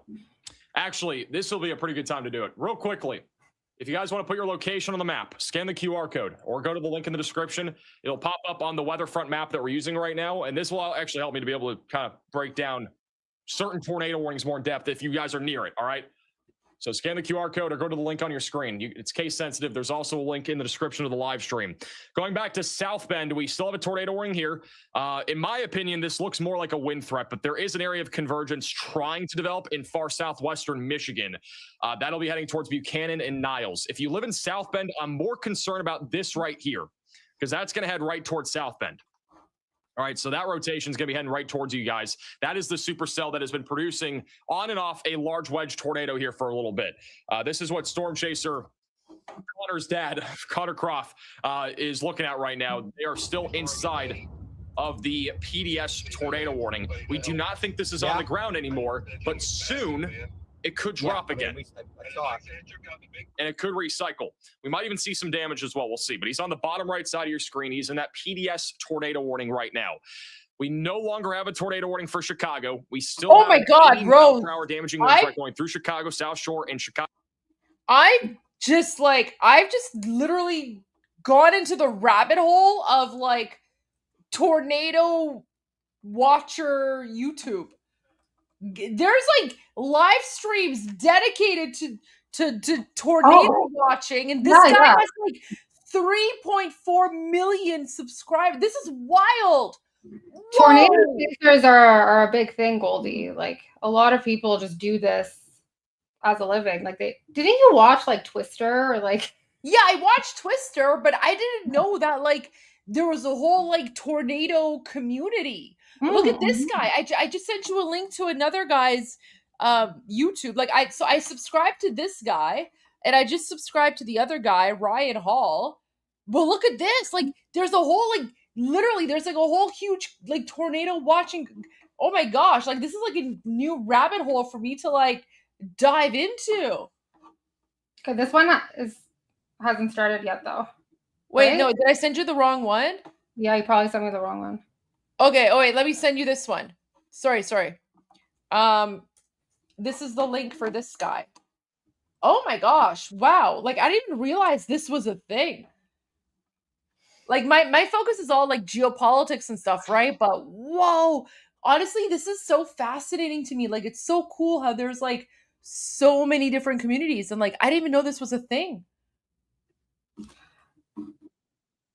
Like pull this up. He's live right now. I just sent you the link. 120,000 people watching. Wow. Those are insane numbers on YouTube. Someone's like, Wolfguard, I'm more worried about Sharknadoes. Yeah, me too.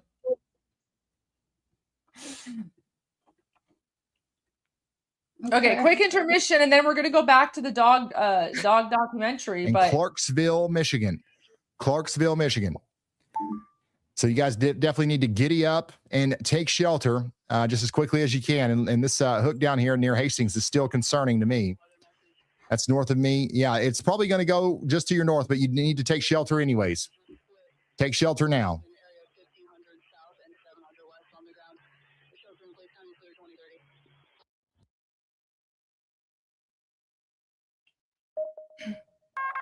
A new tornado warning has been issued.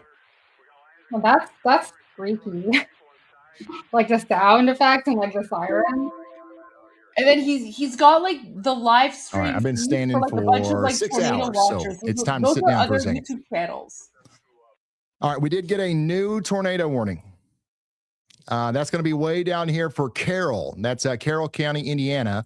Rotation south and east of Monticello. This does not include Monticello or Delphi, but it's going to go up towards Logansport. You guys need to take shelter now. Somebody in Delphi says, it's going to be fun over here. Well, if this is what you call fun, then yeah, it's going to be very fun. Power flashing outside. It looks very nasty. By the way, I know it's storming in a lot of places, right? It's storming in a lot of places. You guys are getting some storms all the way down here in Missouri, too. Look at this. I got a view of this one. Carroll? This is a live look at the severe storm that's trying to get its act together out there near Longview, Missouri. Look at how fast that's moving. This is a live look at a storm in Missouri. So we've got storms in Arkansas, Missouri, Oklahoma. We've got a big storm outbreak happening right now, but we're kind of focused on the most deadly storms. This one right here doesn't have too much of a tornado concern. Rose? Yes. So, like, how do tornadoes But yeah, we're definitely keeping an eye on that as the storm goes off to the north and east. We got a bunch of storms that's starting to get sketchy out there in St. Louis. We'll keep you updated on what those storms do. But again, not really. Our main focus is out here in Indiana right now. Look at this. Indianapolis, you got a huge.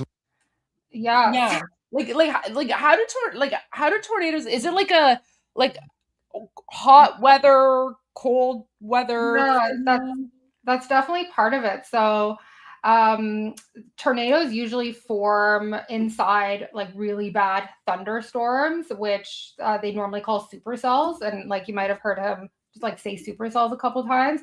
And then normally like when warm, moist air near the ground kind of meets the colder, drier air above, like that's when the storms happen. And then the strong winds and like changing speeds or direction with the height, which is like it creates that horizontal spinning tube of air because of like the different temperatures. And like as the rising air stretches in that, like within that column, it spins faster and faster. And like you can kind of think of it like, figure skaters, like when they're spinning and when they put their arms really close to them, they go faster. And then when they like move their arms out, they go slower. So like within a tornado, like it spins tighter and tighter together, like the air, and then that makes it go faster and faster. And then eventually like that narrow funnel cloud may develop. And then if it reaches the ground, that's when it becomes a tornado. So sometimes like you can see a funnel cloud, but it doesn't hit the ground. And then like it kind of dissipates. But if it does hit the ground, then that's what creates the tornado. Wow. Yeah. I feel like we should do like a watch party as well. Like write this down. I would love to like watch some documentaries about how like tornadoes are formed. Yeah. Guys, it's going on the list. We're making like a request list for Rose. Like oh my gosh, but wow, that's wild. Yeah. Well, okay, guys, like everyone, be safe. Be safe because this is some crazy stuff that we're seeing here. Yeah, but safety is obviously number one. Like, just look at that top court. Like, look at this footage. Like, that's terrifying. Oh my gosh. Yeah, hunker down. Can you bring the audio back on maybe? Just like but at low volume.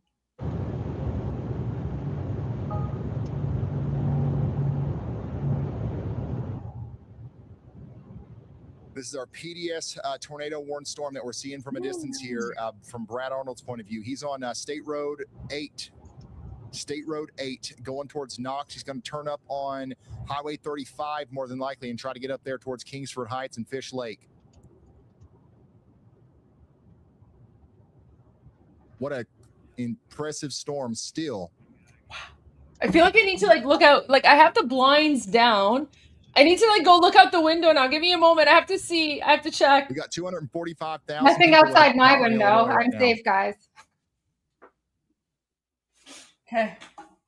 Nothing outside my window either. Oh my gosh. 245,000 people without power. Oh, in tornado Illinois right and now. volcano is very Again, interesting we've got topic. some Okay. significant damage out there in LaSalle County, Illinois.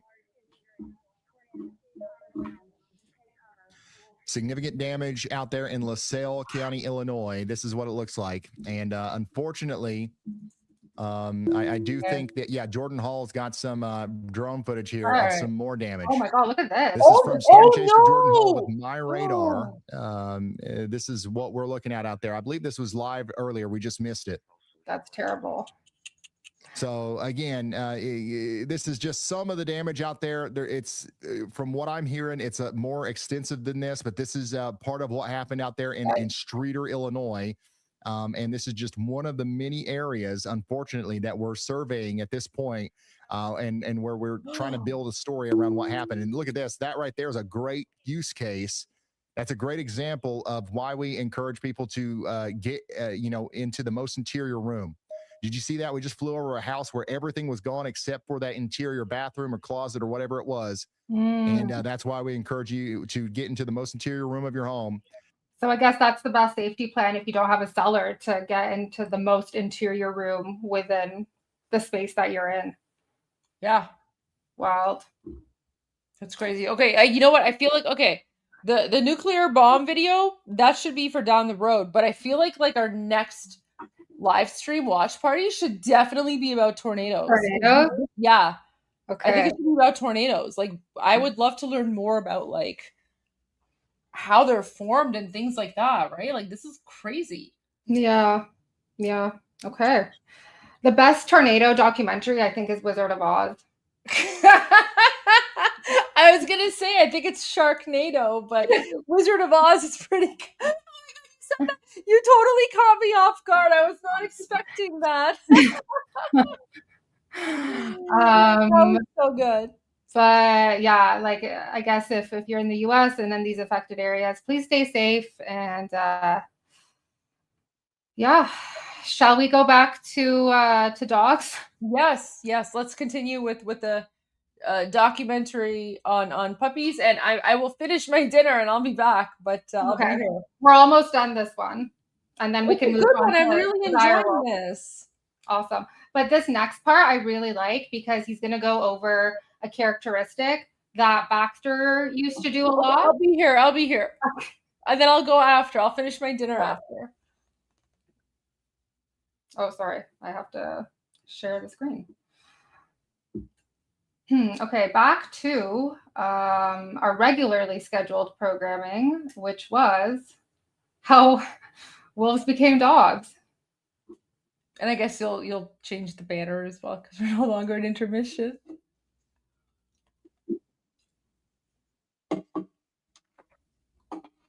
Well, thanks for doing that, like random last minute tornado watch intermission, Rose. I that was great. I appreciate that.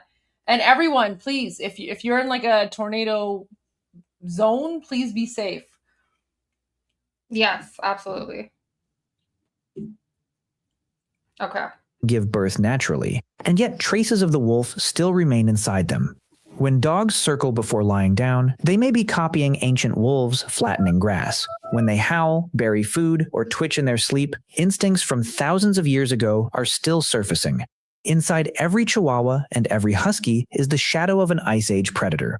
And maybe that's why dogs feel so different from every other domesticated animal. Cats live near humans. Cows tolerate humans. Horses work with humans. But dogs joined humans. They slept beside us while predators circled beyond the firelight. They crossed frozen landscapes with us. They guarded sleeping camps. They followed us into storms, migrations, wars, and entirely new continents. And somewhere along the way, the relationship became something deeper than survival. In Germany, archaeologists discovered a grave from around 14,000 years ago containing a man, a woman, and a dog buried carefully beside them. The dog had suffered from a severe illness as a puppy but survived for weeks or months afterward, which means humans likely cared for it intentionally. Think about that for a second. Ice Age humans struggling to survive in one of the harshest environments imaginable were still spending precious food, time, and energy nursing a sick dog back to health. That is not just usefulness anymore. That is attachment, friendship, maybe even love. For thousands of generations, humans and dogs shaped each other's survival, all because a few wolves became slightly less afraid of campfires. No master plan, no grand invention, just scraps beside a fire, cautious animals creeping closer in the dark, and evolution slowly turning fear into one of the greatest partnerships in the history of our species. And tonight, your best friend is probably going to fall asleep somewhere near you without knowing that this friendship actually began tens of thousands of years ago. But now you do. Now you know. And now you know. Oh, I love that. I love that. Yeah. And like it's amazing to think like just beyond becoming man's best friend, we have so many different kinds of service dogs today out of this like coevolution. Like we have therapy dogs, police dogs, like seeing eye dogs, bomb sniffing dogs. We have dogs that can like detect epilepsy. Yes. Dogs that like go and find people like under like avalanches or earthquakes or things like that, right? Yeah. So really, really interesting. Okay, so up next, we're going to switch gears a little bit and go into direwolf yeah, basically Game of Thrones. And so it's kind of like I thought it would be good to talk about this on this live stream around this topic because, well, it's more relevant than tornadoes, that's for sure. But it's definitely along the same lines of like where direwolves came from, but it's a little bit more about like de-extinction and like what the scientists did just like about a year ago to actually bring back the direwolf. So I'm going to start with like a short news clip that kind of explains what happened, and then we're going to go into like another short video that goes a little bit into that.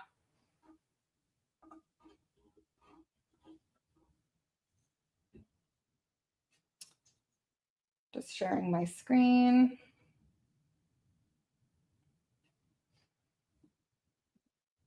Okay. We turn now to that remarkable scientific breakthrough. 13,000 years after the last dire wolf walked the earth, scientists say they've now brought them back. Here's our chief national correspondent with the video tonight. Tonight, a howl 13,000 years in the making. In a first for science, biotech company Colossal Biosciences says it brought the extinct direwolf back to life, a species that hasn't walked the earth since the Stone Age. The direwolf is the first de-extinct species. Well known from HBO's hit show Game of Thrones, ABC News given exclusive access into Colossal's lab in Dallas, where scientists are using genes from gray wolves to create dire wolves. We've taken a gray wolf genome, a gray wolf cell, which is already genetically 99.5% identical to dire wolves, and we've edited those cells at multiple places in its DNA sequence to contain the dire wolf version of the DNA. That animal looks like a dire wolf, it will behave like a dire wolf, and it is a dire wolf. Now, 7 months old, dire wolves Romulus and Remus eating well and getting bigger every day. And David, the company tells us Romulus and Remus are their names. they're not stopping there. They plan to have woolly mammoths roaming the earth again by 2028. But critics argue that this de-extinction could harm fragile ecosystems. David? Yeah, the images are really something, Matt. Thank you. We turn. So I know we spoke about this a little bit earlier about like 99.9 or 99.5% like DNA being like a match. But like it does sound like it's very similar. Like, as you know, I mentioned, even humans and chimpanzees share nearly 99% of their DNA. But like genetics can be surprisingly deceptive. And like, obviously there are some pretty big differences between humans and chimps, especially when like those changes affect like how different genes influence when other genes are activated and things like that. So like the percentage similarity doesn't necessarily tell the whole story in and of itself when it comes to like comparing species together like that, because like a lot of it is made up of like proteins, as I mentioned, and that's like a big part of the structure of like the DNA sequence and like the framework of what it's made of. So the company that did this was called Colossal. Wait, before we continue with the company, can I just share something with you? Of course. Because what you are talking about really reminds me of Jurassic Park, and there's a lot of people who are talking about Jurassic Park. So I sent you a video. I was hoping you could just share this video really quickly before you talk. What is it? Just watch the video. It's just a Jurassic Park reference. Okay. I think you'll like it. Okay. It's not like copyrighted, is it? You could, if it is at some point, you can edit it out after, and I'll show you how you can edit it out after, because that would be good to know how to do that as well. Sure. Okay, sharing my screen here.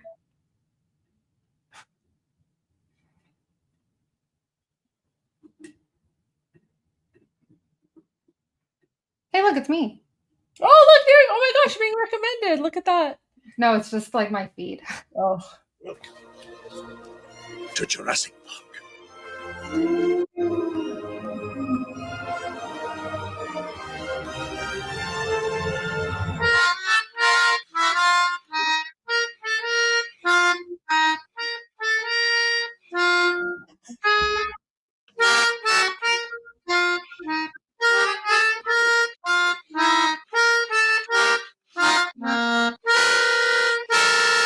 Oh gosh.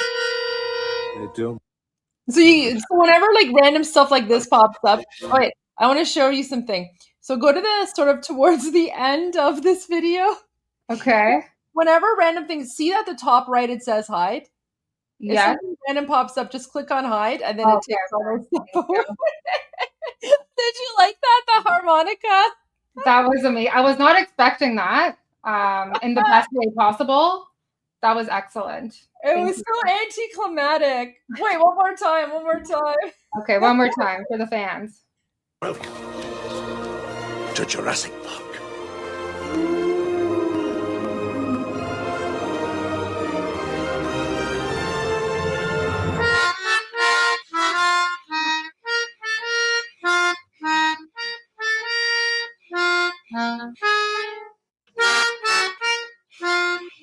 I like the single tear rolling down his cheek.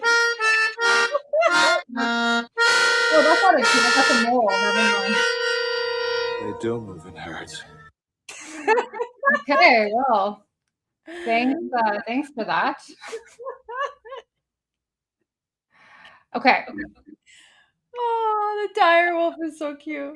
So this is our last video of the evening, which is going to go a little bit more in depth into what Colossal Biosciences did in terms of actually like bringing back the dire wolf about a year ago. And I know the news story that we watched previously had 2 dire wolves, but in this video, we're going to see another one. So wait, before you continue, I know I kind of interrupted you with like the Jurassic Park video. So you were going to talk about Colossal and what it is and stuff like that? I was just going to mention what I just said now. Okay. The Colossal Biosciences was the company that was involved with this experiment and is the one that did the genetic editing to bring back the dire wolf. And they're going to explain a little bit the process in which they went about doing that. And then they're also the ones that are taking care of the dire wolves currently. I'm ruining your science vibe. I'm sorry. You know, it makes it extra challenging, and like I'm always up for a challenge. So I'm like a child when it comes to science. So like, you're like a squirrel. Yes, I am. Okay. Ready? Yes. Dire wolf hasn't been heard on planet Earth for more than 10,000 years. That's because the species is extinct, or was. Colossal Biosciences is a Dallas-based company that's using genetic engineering to de-extinct long-gone species. And this is the first time Colossal's dire wolf pups, who are now 6 months old, have been seen by the public. Hey Ben, it's Jeff Kluger from Time Magazine. A pleasure to meet you. Yeah. Tell me a little bit about what the goal is for de-extincting and rewilding ultimately. Why are you doing this work? It became abundantly clear that we need new tools and technologies for conservation. And so we thought this was a really cool way that we could create value, create impact, inspire. Sorry, can we just take a moment to appreciate how cute they are? I also really love the names that they have for them. What was it? Remus and Romulus. Remus and Romulus. So that goes back to the story about how Rome was created, where it was 2 brothers, and then the 2 brothers got into like a fight or something, and then one killed the other, and then the one that survived eventually, like the city of Rome was named after the Rome one. I love that. I love that. There's going to be a 3rd one that's a girl that comes later. Any guesses on what her name is? Athena? No, it's actually unrelated to these guys. Is it something Game of Thronesy? Yes. Ooh, is it oh my gosh, I'm like drawing a blank for all the names now for Game of Thrones. Okay, any guesses in the chat? Is it the Dragon Girl? Yeah. I forget her name now. It's not the Dragon Girl. It's the name of the Mother of Dragons, or one of her names, but yeah. The Mother of Dragons, whatever her name is. I'm Khaleesi or something. There you go. You got it. Hey, you got it. No, there you go. Like, guys, this is what I mean. Like, I'm terrible with names. I remember faces and random facts, but when it comes to names, terrible. Hire people, and then also hopefully thoughtfully rewild some of these species, which apparently will also have ecological benefits to these different potential ecosystems. To try and do that, Colossal needed to understand dire wolves at a genetic level. The company has documented the process from the beginning and shared this footage with Time for a cover story. So can you tell me a little bit about what went into engineering the dire wolf? We extracted DNA from 2 fossils that we knew from previous work had some amount of preserved ancient DNA. One was a 13,000-year-old bone, and the other was a 72,000-year-old bone, an inner ear bone. We were able 72,000-year-old bone, Goldie, that they used to extract DNA. That's wild. to generate 2 genomes, 2 direwolf genome sequences from that, which we then compared to all the other wolves for which there's already been data generated. And when we do that, we want to figure out where it is that these 2 dire wolves are similar to each other, but different from the other wolves that are out there. And so we come up with this list of genes where they're distinct.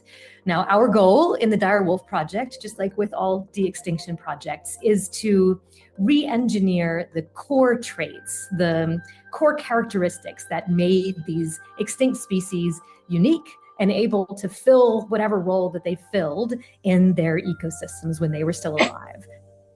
Using this knowledge, Colossal then made 20 modifications to 14 genes in the DNA of common gray wolf cells.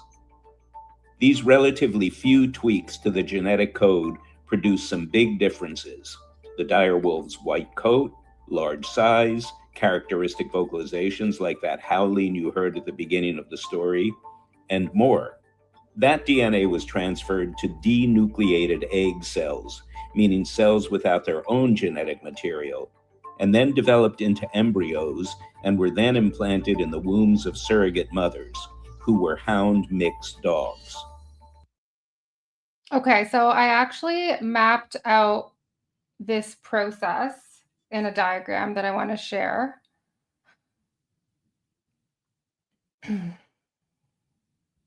Okay, so basically is that big enough? Yeah. Oh, that's better. That's good. Okay. So first they got the fossilized, from the fossilized bones and teeth, they took the DNA from those pieces, and like one was the inner ear bone and one was from the jaw. And then the extracted DNA was sequenced through genome sequencing to reconstruct what they thought the dire wolf genome looked like. And again, so the dire wolf is, it has the same common ancestor as today's gray wolf and today's regular dog. So this would have been like a third branch that would have branched out from that common ancestor. And then through the process of gene editing, they made the different adjustments to the DNA that they would get from the modern gray wolf and adjust it based on what the dire wolf DNA and genome would look like. From that, they got the embryos and then planted it into the surrogate mother, which is essentially a closely related species. And then she was the one who gave birth to these dire wolves. Oh, so they weren't grown in test tubes. They were actually grown like in a womb. Like they have a mummy. Yeah, surrogate mom. Yeah.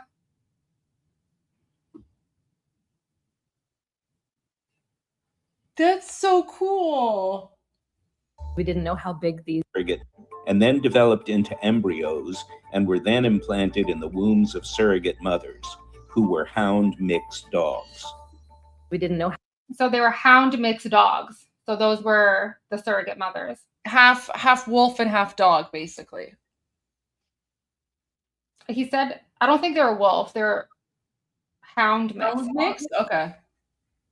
How big these embryos would grow, and wanted to make sure that the surrogate was healthy. So we picked large dogs. Romulus and Remus, named after the Roman mythological twin brothers who were raised by a wolf, were born on October 1st, 2024. And in January, they were joined by a younger sister that the Colossal team named Khaleesi. Each wolf is on track to grow to as large as 6 feet long and 150 pounds. Colossal isn't planning to reintroduce them to the wild. Instead, the 3 dire wolves will live out their lives on a fenced 2,000-acre preserve. Colossal does not want to disclose this location in order to protect the animals. I think these are the luckiest animals ever. They will live their entire life on this protected ecological reserve where they have all sorts of space and they have natural denning environment and they have a inclement weather hut that they can go and hide out in if they need to. They have 24-hour veterinary care. Dire wolves. Goldie, how do you feel about that? That like they're always kind of going to be in captivity in this way. I mean, it kind of makes me sad in a way because, you know, wolves, and I'm assuming dire wolves because they're like the ancient, you know, pre-wolf species. They're all about, like the, what's the word I'm looking for? They're nomads, right? Like they basically, they move around, right? And when you look at like wolves today, they're constantly on the hunt and they're always like, what's the word for this? Oh, migrating. They migrate. They're constantly migrating.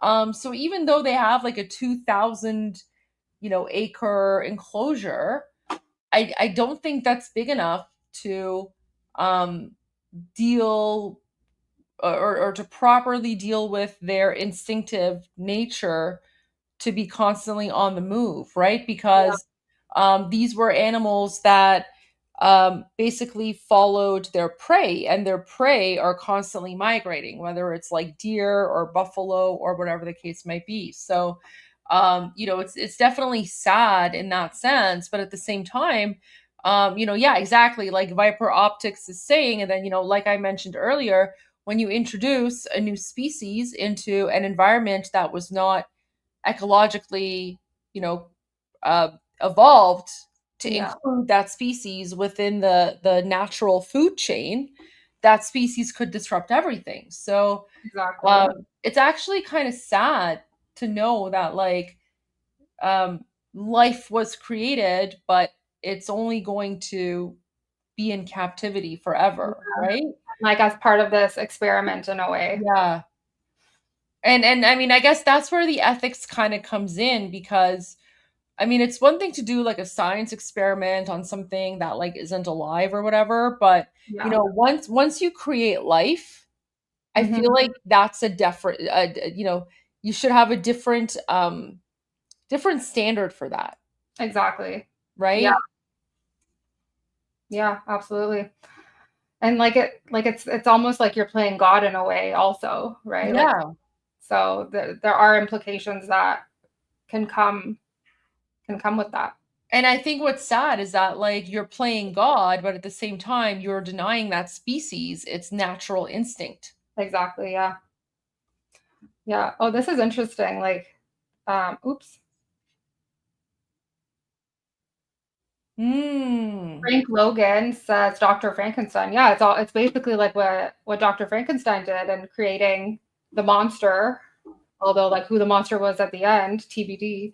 But like yeah, like you're giving life to something and then, you know, not really giving it the best circumstance to live that life.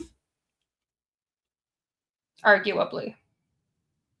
Wolves aren't the only species on Colossal's de-extinction agenda. An American company says it has genetically engineered mice so that they have developed some traits like mammoths. A small but potentially important step in a quest to eventually bring back the prehistoric woolly mammoth. They hope to de-extinct the woolly mammoth as early as 2028. The company is also hoping to bring back the dodo and the Tasmanian tiger. If some of this genetic tinkering feels familiar, it's because Hollywood. Hey, it's your movie. No, there you go. It's Jurassic Park. Has been here first. And spoiler alert, we all know that didn't end well. So naturally, bioethicists have some concerns. When you're playing with nature, nature usually wins. Nature is much more complicated than the ability of our brains to understand it. genes do many things. There may be a lot of unintended consequences. Let's say we alter a gene to make extra hair or to make it burn metabolism more, burn fat more. Those genes may do other things in ways that we just don't even understand. So we may create animals that have lots of medical problems. If we start tinkering with genes, we may create a super mouse, a super rat that kills all the other animals around. But the team at Colossal says their mission to restore extinct species is also about stopping the disappearance of endangered ones today, as experts predict Earth will lose 30% of its genetic diversity by 2050.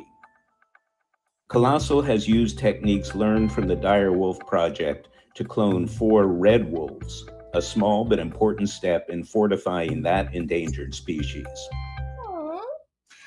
So, like, this is where my thoughts come in, where, like, I love this kind of technology, not necessarily for bringing back extinct species.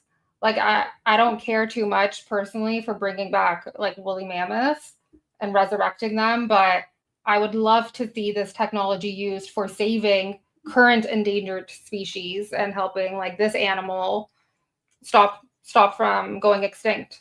So I think using it for those kinds of purposes and like preventing mass extinction events for some of these species, especially those ones that are disappearing at like rates far higher than natural levels because maybe of, you know, like what humans are doing, could help preserve some of this biodiversity before their natural time is up.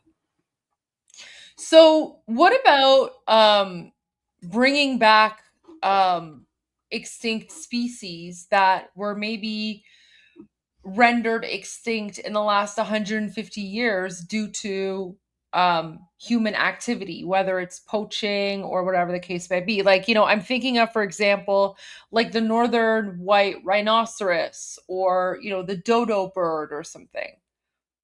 Like, what are your thoughts on that? Like these are animals that are like modern day animals, and you know they should have been alive today, but for the fact that humans just Like hunted them for poaching. Yeah, I think as long as there's adequate research done to understand the implications of bringing something back, like has nature had enough time to adjust to the extinction of this animal, and if bringing it back, like what are the downstream things that could happen if we were to bring back like this extinct rhinoceros, for example. So understanding those consequences would be important before doing something like that, because you can inadvertently potentially cause something worse if nature hasn't had enough time to adjust to the loss of that specific animal. So like I wouldn't be opposed to that as long as we have a good understanding of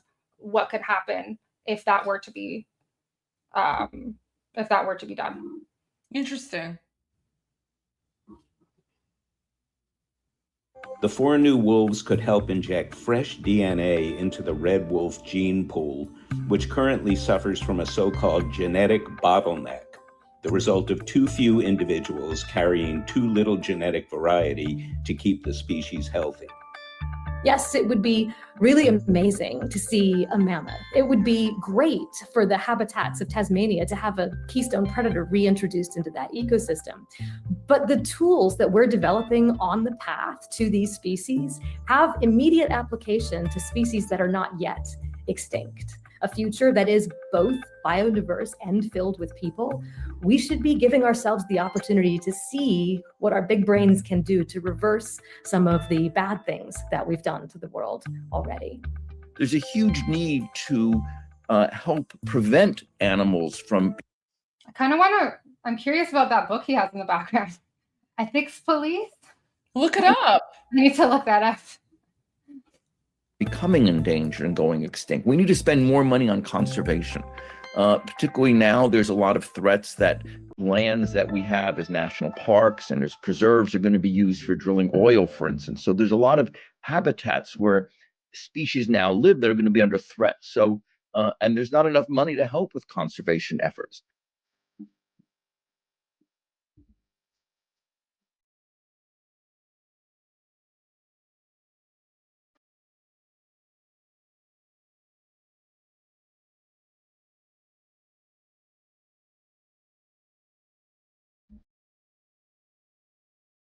Wow.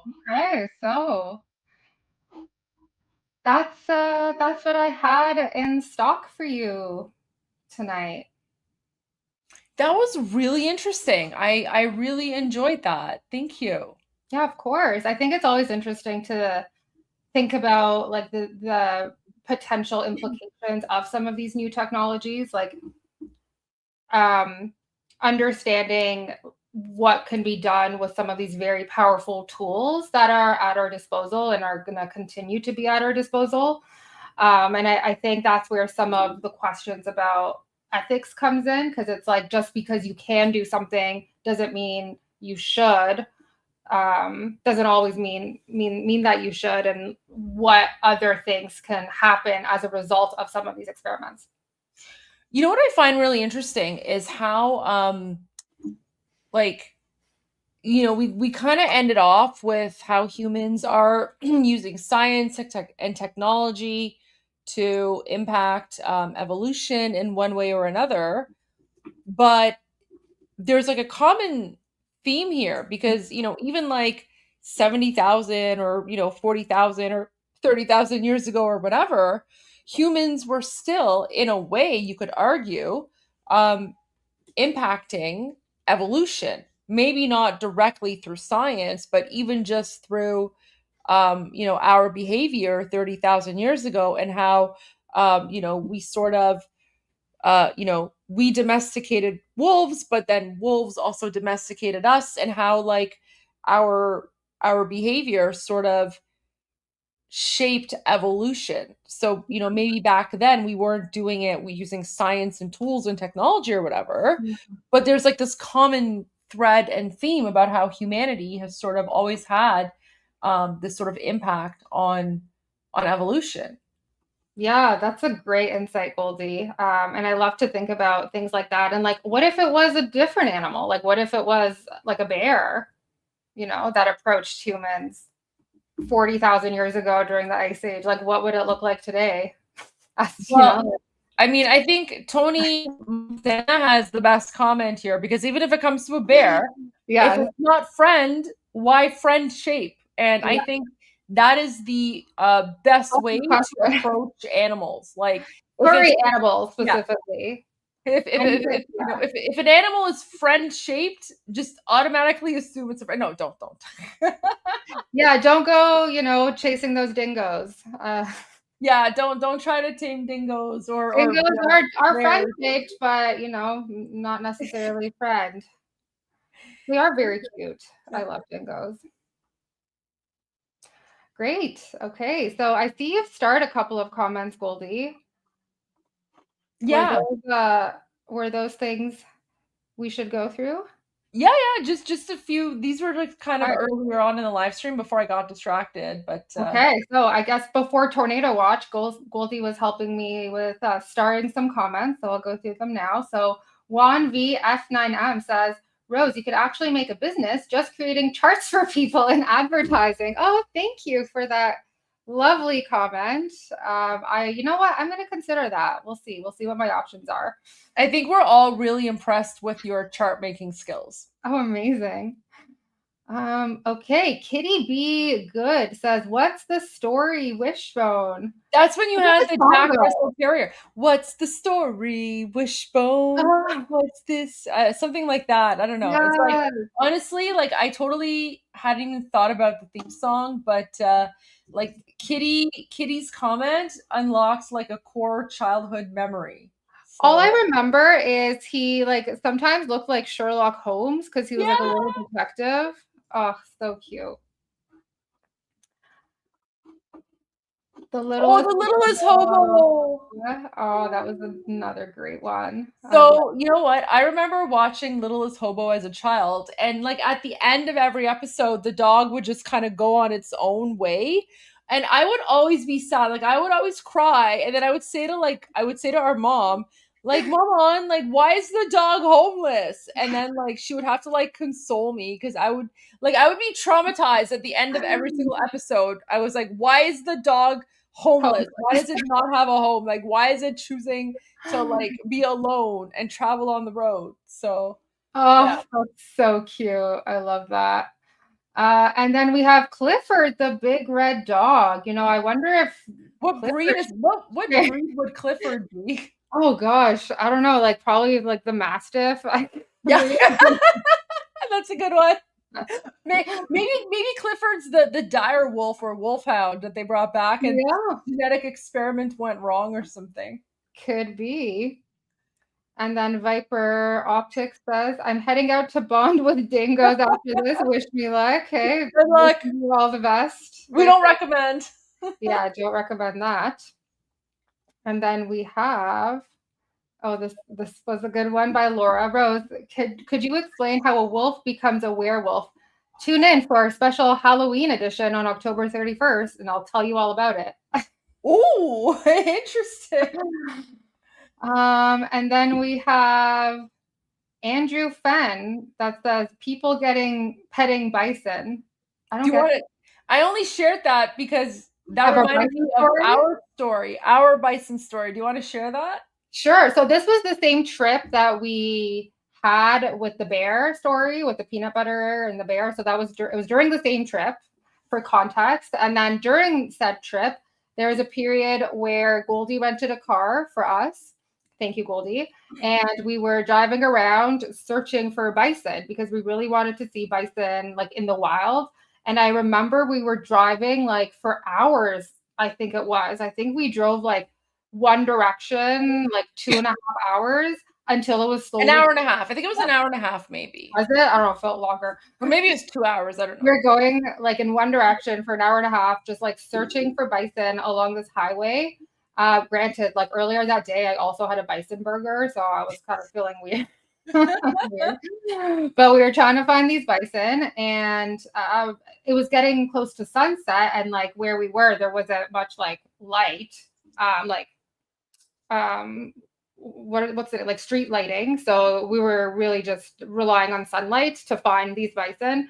And as it was getting close to sunset, we're like, okay, like we haven't found any. We're just going to drive back. And then last second, right before Goldie pulled the Yui to turn back, she spotted the bison, and it was like a whole herd of these bison. It was massive. And then there was like this little baby one too. And then we got out of the car, which also thinking back now, probably not a good idea.